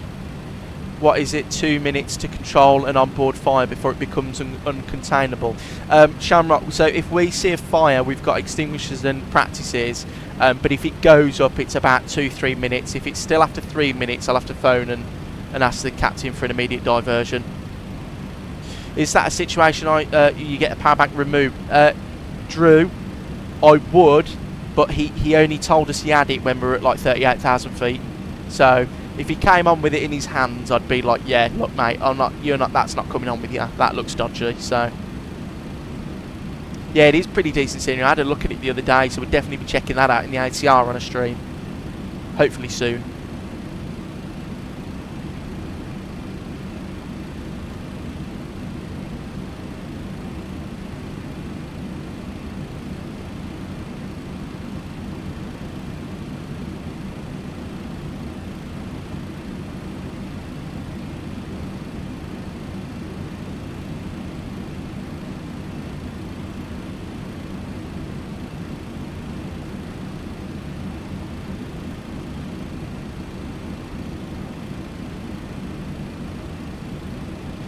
Yeah, straight into the FOD bin, absolutely. Yeah, along with all the cigarette lighters we bloody find on turnaround and random batteries.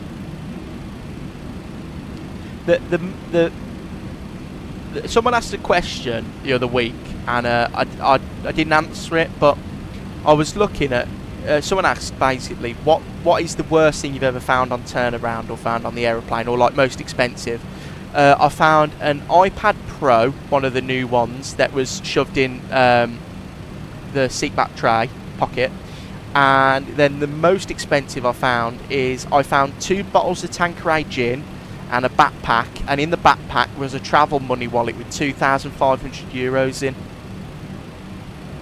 And Drew, a tricky situation that is, people just don't think, they assume it's like a bus, and they could, yeah, exactly, yeah.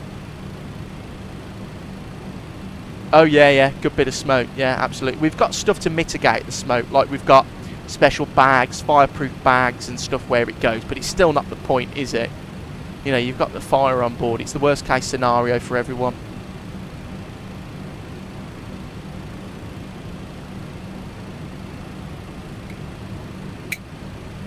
Just resetting my there. Can enjoy some views. Going to quickly pop outside, sorry, just to make sure the camera's still attached. Don't want to repeat of the other week when the plane flipped upside down.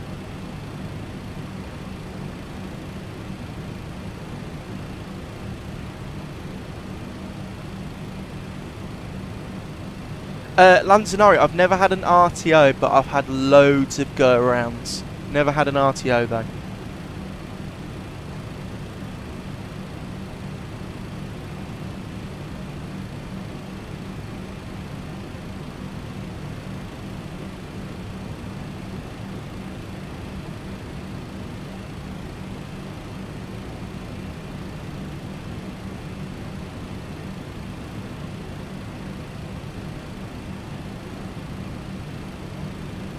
Actually, what I'm going to do now is just go on to here.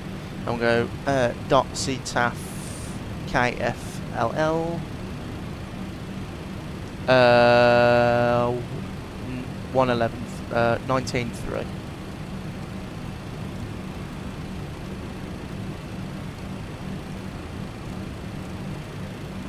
How do you lose that? I'm forever checking, especially they were drunk. They were drunk. They were at the back of the plane, Drew, and they just left their bag. The only problem is, though, it was in Cyprus, so you hand it over to the people, and I know they're not going to get it. That Cyprus police officer was definitely keeping that 2,500 euros. Quickly check if any naughty bugger had her enough battery in the car. Yeah, we've had that quite a few times where people have said, "Oh, I've got a battery in the hold," and they go, "Right, offload it." We've seen Jet 1+1 RTO in Lanzarote. I'm assuming that's Jet 2 or Jet 1. No idea what. Yeah, sometimes RTOs are just, you know, they are what they are, and then you just go. To go around more UK or Canaries. Lanzarote Canaries, actually, yeah, Canaries. I've had a couple in the UK. I had one coming into Birmingham during a storm in 2022. In 2023, I had a double go around and a diversion. We were going to Gran Canaria, we had a double go around and then diverted to Tenerife. That was pretty cool. I've had a go around into Santorini for winds. I've had a go around into Antalya for visibility, and I've had a couple of go arounds in Tenerife. But when you get to Tenerife, they all pilots, when you do the brief for Tenerife, they expect to go around. So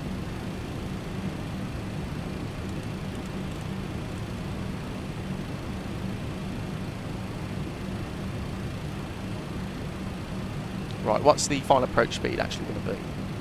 I'm going to go 165 because the 4's annoying me, so 165 knots.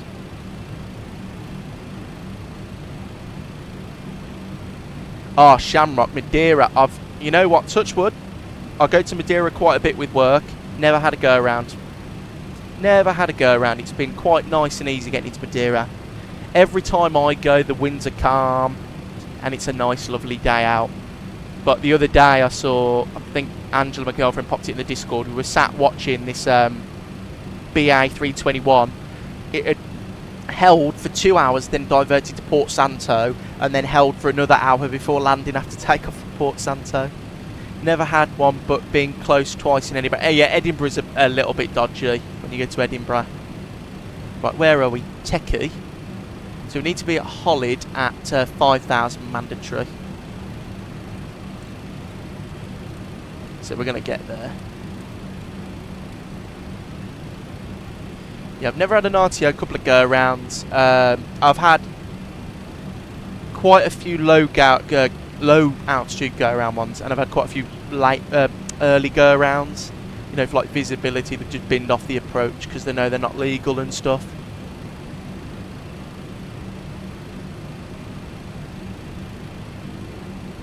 I had an incident a couple of weeks ago at work where we had to hold for 45 minutes coming back home to base because the airport had a drone sighting. That's the first time I've ever had one of those happen. Yeah, they're pretty cool. It's quite funny though, because when you're in charge and you're the cabin manager, you sit facing everyone. And you know, you'll be sat there in your chair and you'll know the go-around's coming because it's like you're being rocked around and you know you're unstable.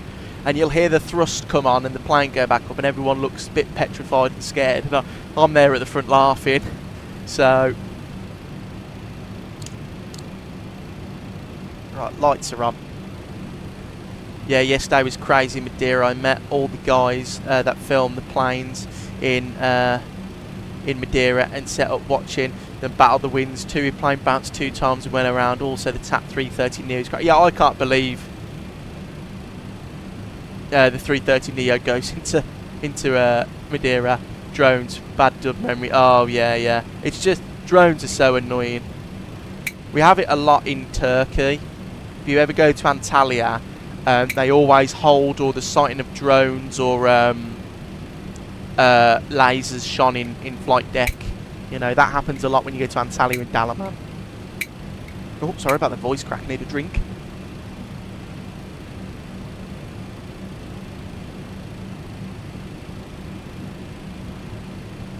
How much do you talk to the flight deck for information? Oh, they give me loads, so I talk to them all the time about it. I'm good friends with a lot of them, and because we've got a small, I'm at a small base. You know, they all know me, so we always have they always ask about how the channel's going and what I'm flying. Is there any new planes coming out? And what you don't realise, Drew, is a lot of the pilots. I mean, there's a captain called Kev at my base, and he's going to retire in a couple of years, but he has a computer and he does flight sim, and always give him tips on how to get his sim running properly.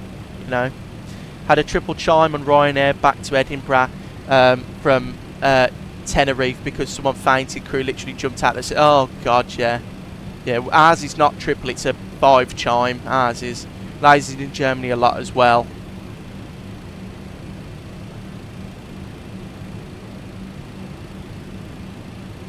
Yeah, it happens quite a lot. more than people think, actually.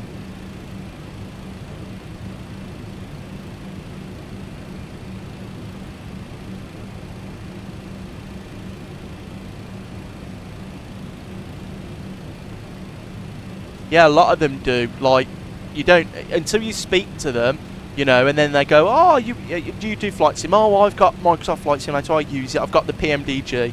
Oh, do you know how this works?" And I go, "Oh, yeah." And then he says, "Oh, can you message me?" And you know, I'll do it for him. And then he'll give me some information on the plane itself, and it works like that. 4 chimes for an emergency landing. I want to say, no, as is 5.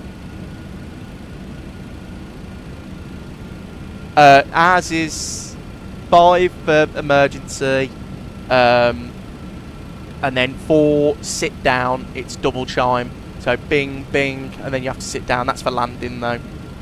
And then yeah, I'm trying to think now. It's different between aeroplanes though. It's different between aeroplanes. I wish they brought back the TV program inside the cockpit. That was great. Yeah. That was good with EasyJet. Shamrock, a shared cockpit with a real 737 pilot would be cool.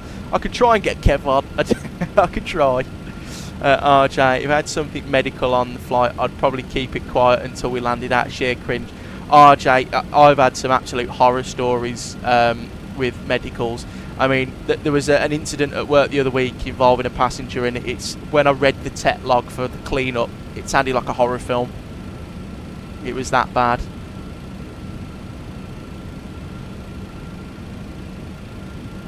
RJ, I very occasionally get migraines, but they look like strokes at the start. Oh, bloody hell, that's not good. Do you have to take, like, tablets for them?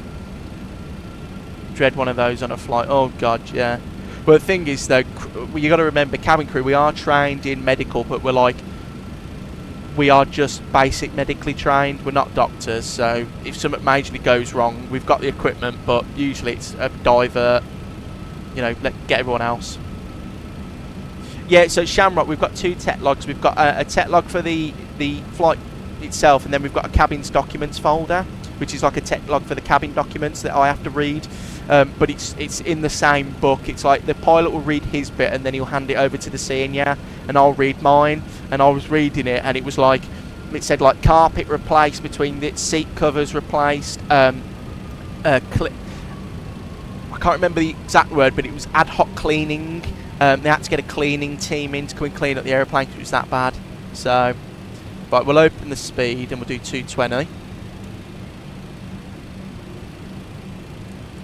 And we'll go down to 3,000 feet. No, rare enough that I don't need them. Usually the worse it gets, you can read for oh, bloody hell, 5 to 6 hours, Jesus Christ. Right, flaps 1, speed check. And we're going to get this speed brake armed as well now.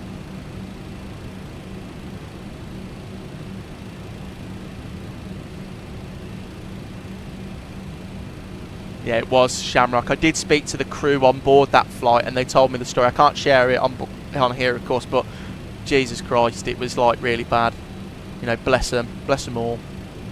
We'll go approach and land. Yeah, that poor person. I know. Right, 193. It's rare enough that I keep forgetting, and I'll panic. I can't see properly. Why can't I read? Oh, well, at least they're not, you know, all the time. Then. That's pretty good. In that case, I'll take a seat.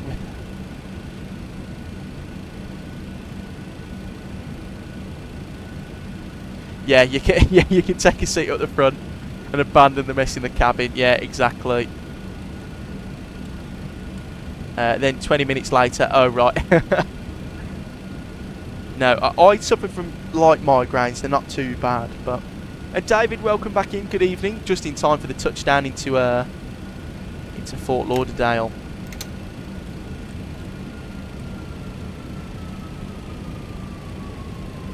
I'm going to go vertical speed now, actually, and we'll just descend at 800 feet per minute. I heard of turbulent stories where the galley carts have been thrown onto people. That's really... Yeah, that happens quite a bit. Yeah.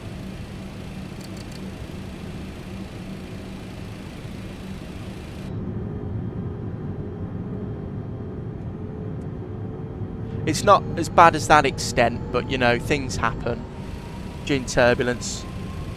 A good friend of mine, well, not a good friend, a colleague of mine who I was good friends at work. He doesn't work for us anymore. He left. He was actually on a flight and he broke his ankle, being thrown into the galley. They were going from Malaga to Birmingham, and somewhere over Madrid they hit some clear turbulence, and he had gone up in the galley and then landed on his foot wrong. So he broke it and then diverted to Santiago, I think. How's the flight been? Flight's been great, David. We had some Jacksonville Centre on for some ATC, but sadly Fort Lauderdale went offline. But yeah, it's been pretty good. The TFDI MD-11's a brilliant aeroplane, so it handled it really well. And you can hear that little whistle of the engines. That's the sound pack, that is. That's really nice. Right, there's glide slope. Down we go.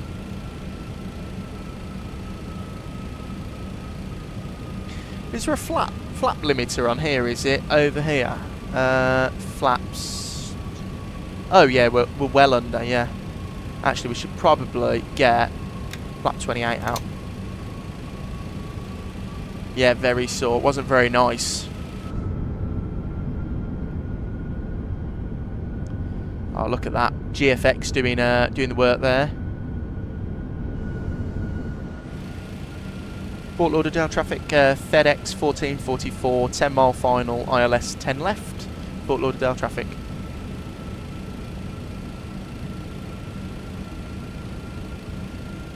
Go around 4,000 feet.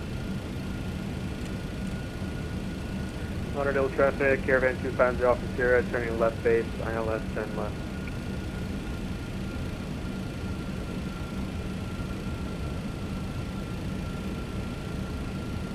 Oh, Shamrock, I'm the same with most airplanes. The 7.3 and the Airbus I know how to do because it's, well, you know, it's simple, but some of the other planes I just have to go, what is it? And roughly base it off like the 7.3 and stuff. Right, gear down.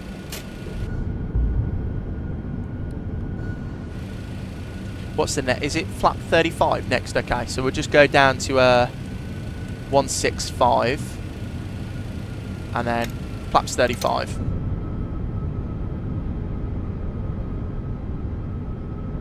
I picked up about 10 sceneries in the USA for £70, mixture of sails and some cheap scenery. That's really good land scenario. Were you using the sail? Were you using the Inibuild sail? Right, should we do some hand flying then, guys? Stabilizer motion. I'm going to turn down the screen a little bit. It's a little bit too bright. That's all sorted there. Get the rest of the lights on. Beautiful. And, right, disconnecting my aeroplane. Autopilot. Autopilot. No, it's alright, Stu. Welcome back in. Oh, that's dim. Yeah.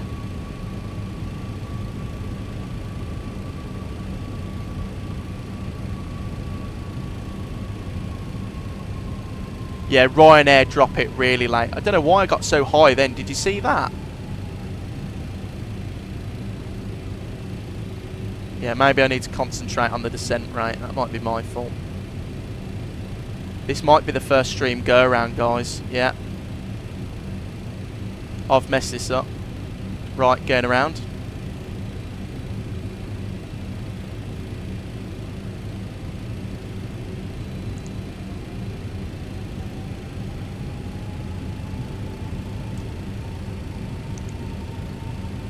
Oh, well, let me disconnect. There you go. Autopilot.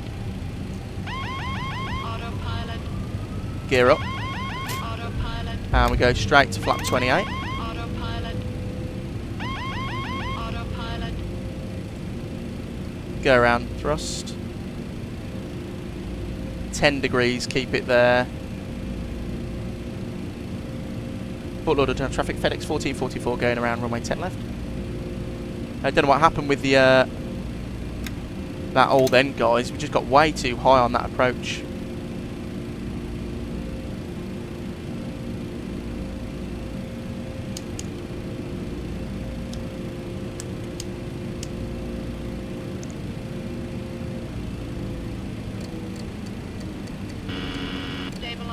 motion.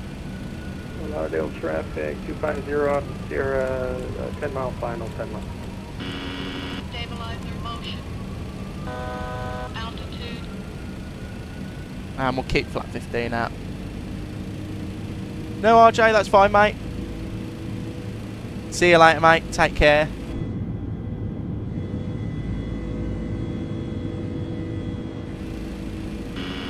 Stabilizer motion. Right, we're going to head left. Pull. And then I'm just going to go flight plan, KFL, start. And then we're just going to go ILS 10 left, insert.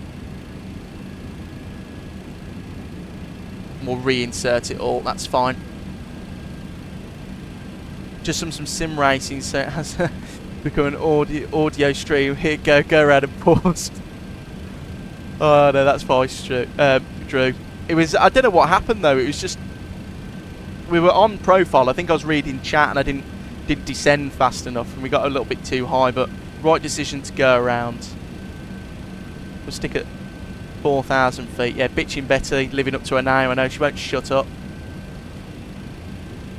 Well, at least we get a nice view around this this part of the Fort Lauderdale. I know I'm not doing the go around completely to standard, but I don't want to mess around really.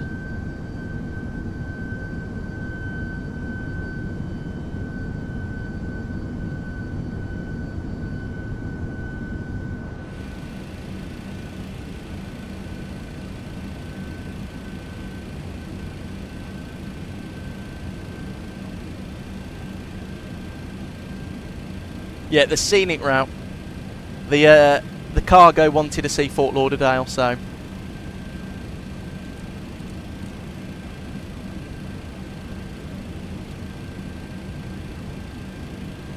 Fort Lauderdale traffic, Caravan 250 from Sierra, 5 mile final, runway 10 left.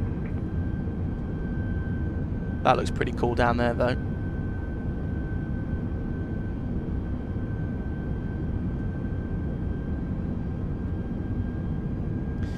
Most go-rounds not even standard procedure in my experience. Using ATC gives them vectors or something. Yeah, exactly. So I'm just going to take, you know, some flight sim liberties and just do it myself, vector myself onto a for like a 10 mile final again. That looks really good out there though. Look at that. Also, I have fixed, if you've noticed, a lot of my performance problems I was having.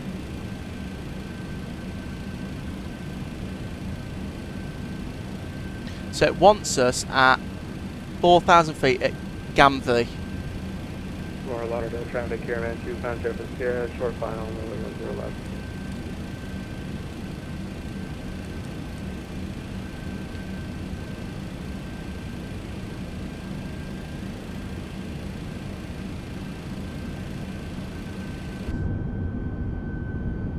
Look at that. Nice little golf club down there. What's that? No, I was going to say that's Palm Beach down there, but we're miles away from Palm Beach. That's pretty cool though down there. Look at that.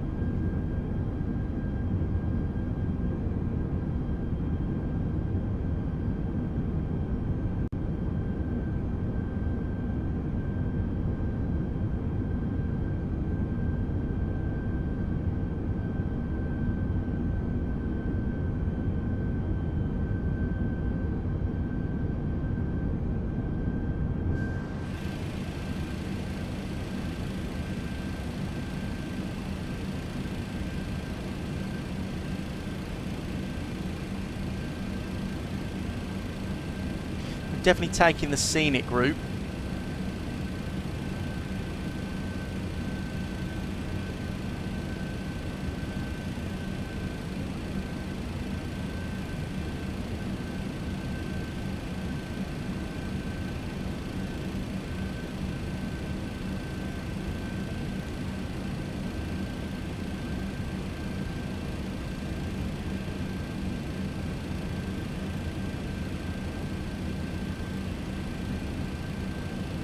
It does. I love the ortho around here. It does look good.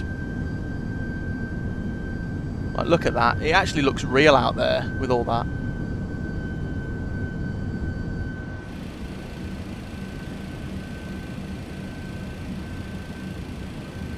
I'm assuming this is like the Everglades or something. Crocodile country.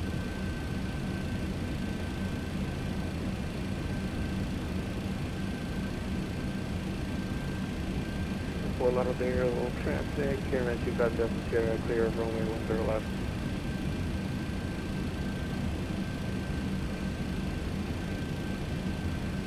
Yeah, land scenario. Florida doing like the east and west coast of America. They've done it so well.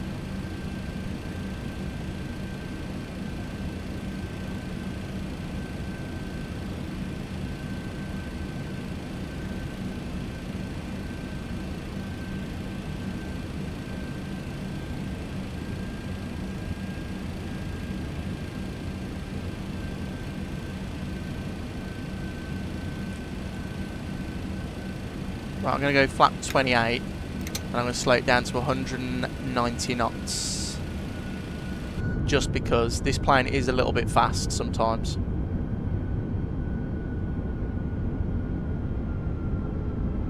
And I'll actually help it out with the direct to Gamvie again. There you go. Shamrock, I'm debating getting X-Plane 12 for some aircraft. I think we're going to re-download X-Plane 12 on my PC soon, Shamrock. I'm going to do some flying in it because I'm the same as you. I've been seeing a lot of good things about X-Plane, and I want to fly the Dash as well.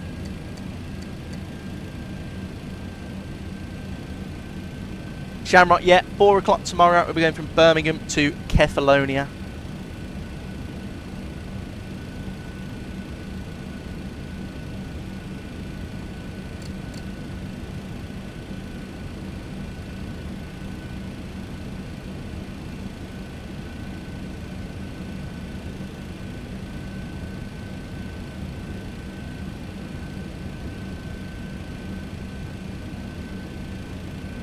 Where's the speed brake still armed? Yeah, auto brake medium, should be good to go.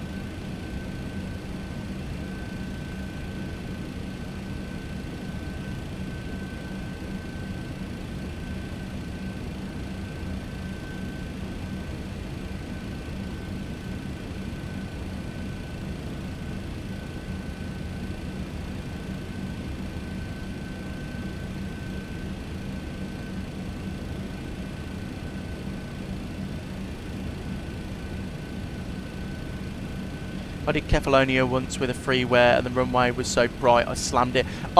I'm using the FSDG one and it is bright, but hopefully by the time we get there it should be a sort of like evening time, so it should be a bit darker. Shamrock, perfect. I'll test run in this maybe do Birmingham to Alicante. Yeah, don't worry mate. I'm probably going to test Kefalonia out tonight anyway off stream just to make sure it's all okay.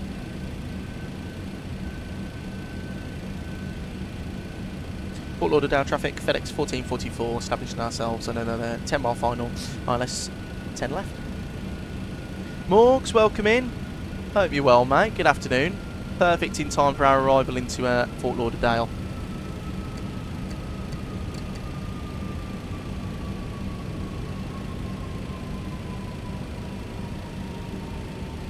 I don't know whether it's the winds that caused us to balloon and get off track, but it's doing it again. Shamrock, I'll have a look in a second. I haven't been for a while.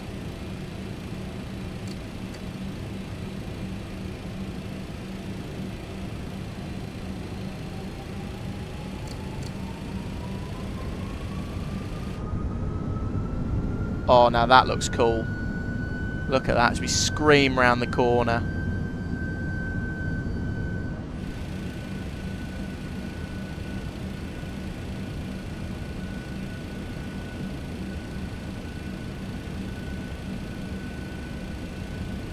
It does stutter a small bit for me, but it's not the scenery, it's my sim settings to figure it out.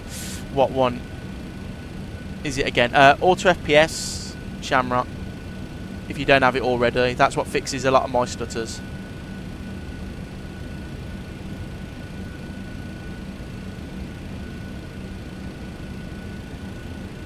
Right, land armed, there you go, we've got approach, localizer, slow down that rate of descent. There's the runway again, second time's the charm.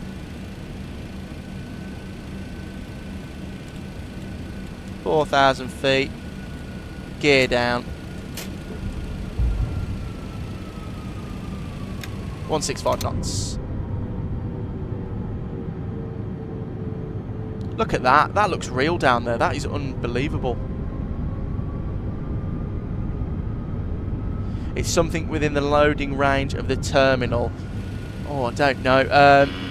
Stabilizer motion. It might have something to do with your the level of detail you run in, Shamrock.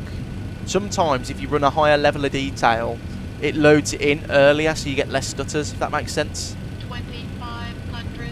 Right, let me concentrate on this one then, guys. My aeroplane.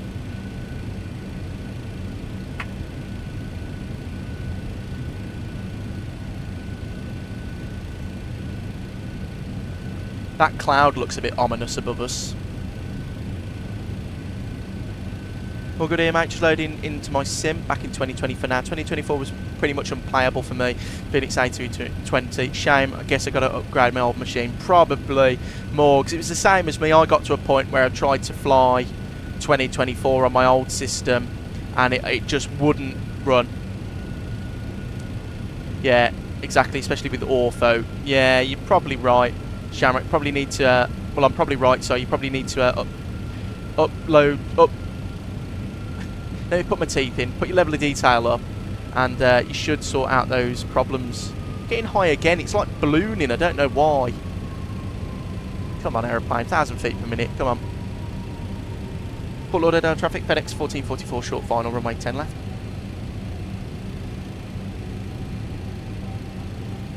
Yeah, look at that. The wind's at 23 knots straight down the nose. That might be right. Come on.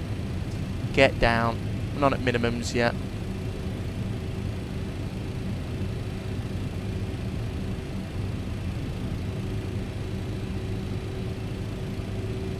I don't know whether the glide slope's off or the this is off.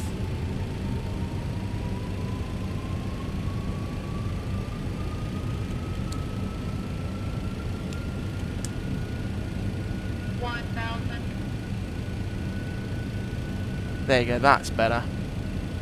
That's a lot better. That's how the MD-11 should be flown in. Let's give me a glide slope warning. Get off. Go away.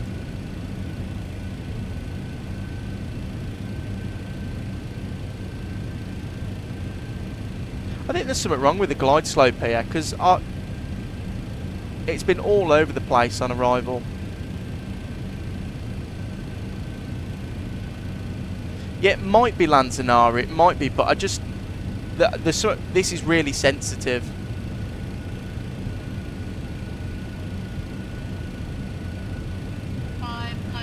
Checked. My specs morgs are in my channel description on my homepage, mate, if you want to have a look. 400. 300. Approaching minimum.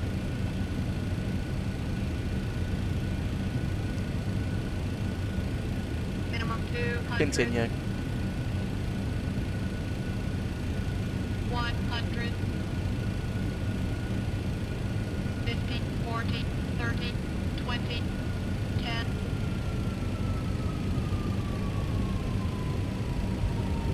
Perfect, down we are. Speed brakes up.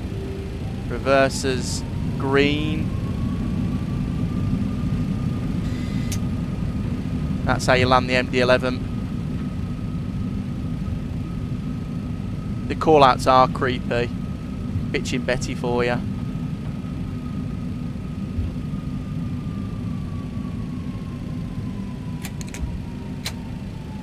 Right, speed brakes stowed, manual braking. That's a little bit better. So you just got to flare it really high, this thing, and it lands quite nicely.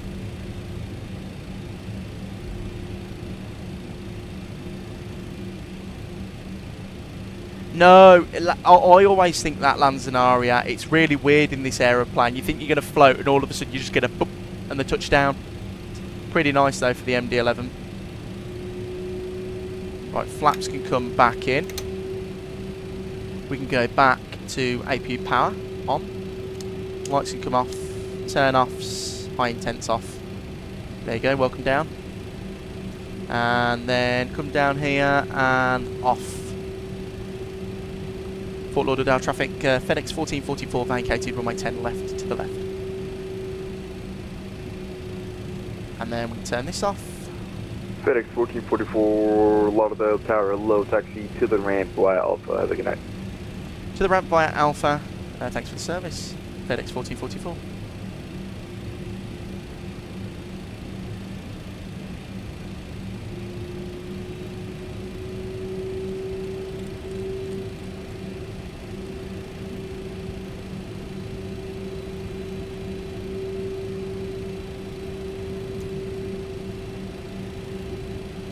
So we want, no, we want that one there, guys. That's the one we want. Nope. And we'll go with that one there. Yeah, pretty nice touchdown in the MD-11. You just got to realise that you got to flare it really high. You know, it looks unnatural, but it's how you get a good landing in this thing. Oh, Shamrock, don't. I hate GitHub. And you don't. I don't even know what I'm downloading there. I just start clicking stuff until it looks like that's the thing I should be downloading. We got APU power on? Yes, we do.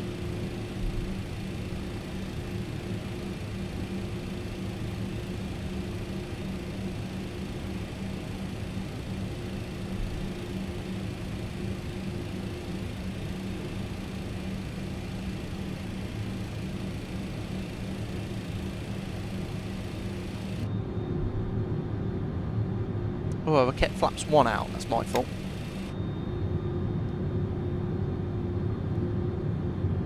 Brilliant aeroplane though. Flies so nicely.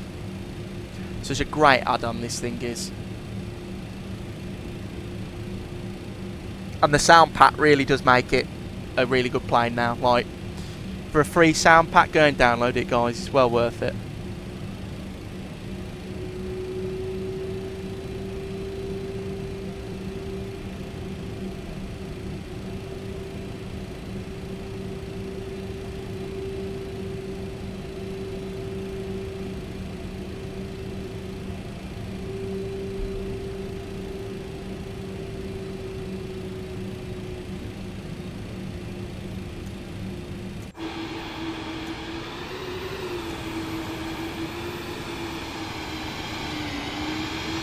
Like, look at that thing there. Look at it.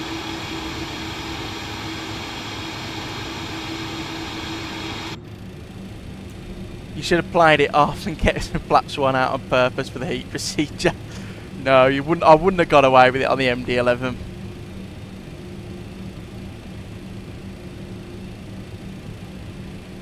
But this is MK Studios, Fort Lauderdale. The airport's over there. It's pretty good scenery. We're going over here though, so you won't be able to see it.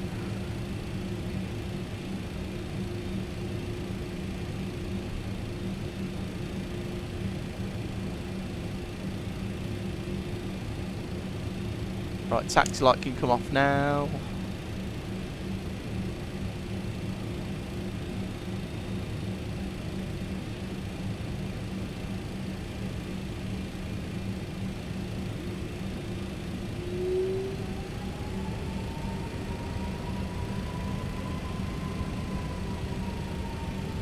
David, see you later, mate. Take care.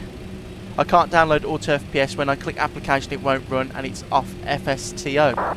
Shamrock, that's really weird. Let me have a look after this. I'll have a look for you, and I'll try and send you the link.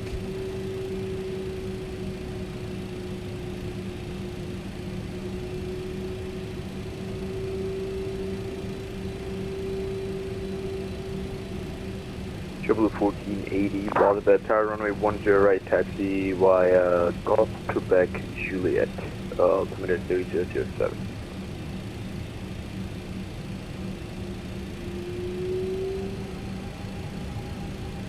Yeah, I love that little whistle it does before it spools up properly.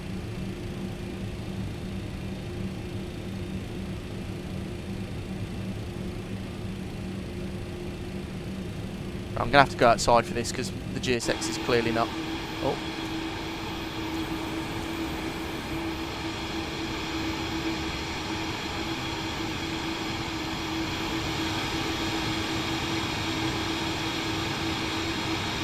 That'll do. Right. Parking brake set. Oh, no, not that one. 1, 2, dead. Fuel cut-offs.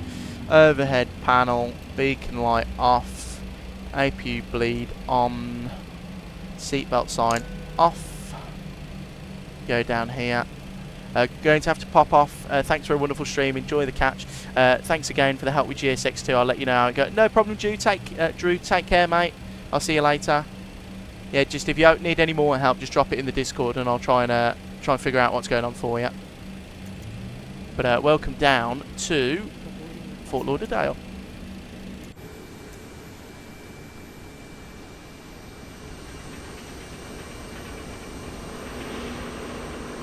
And look at the angle of these at the back, because we've just landed. They're like basically pointing up.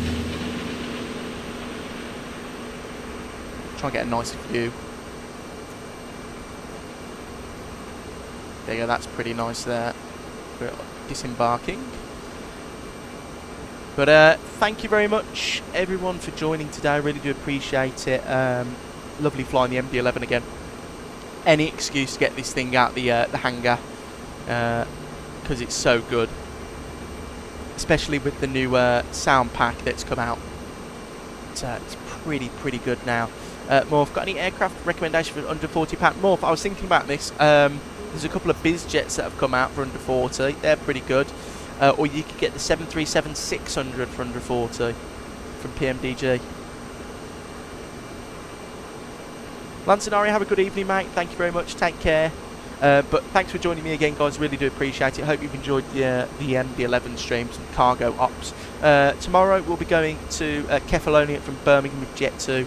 So we'll look forward to that tomorrow afternoon at 4 o'clock. Once again, thanks for joining me. I really do appreciate it. Take care and enjoy the rest of your evening.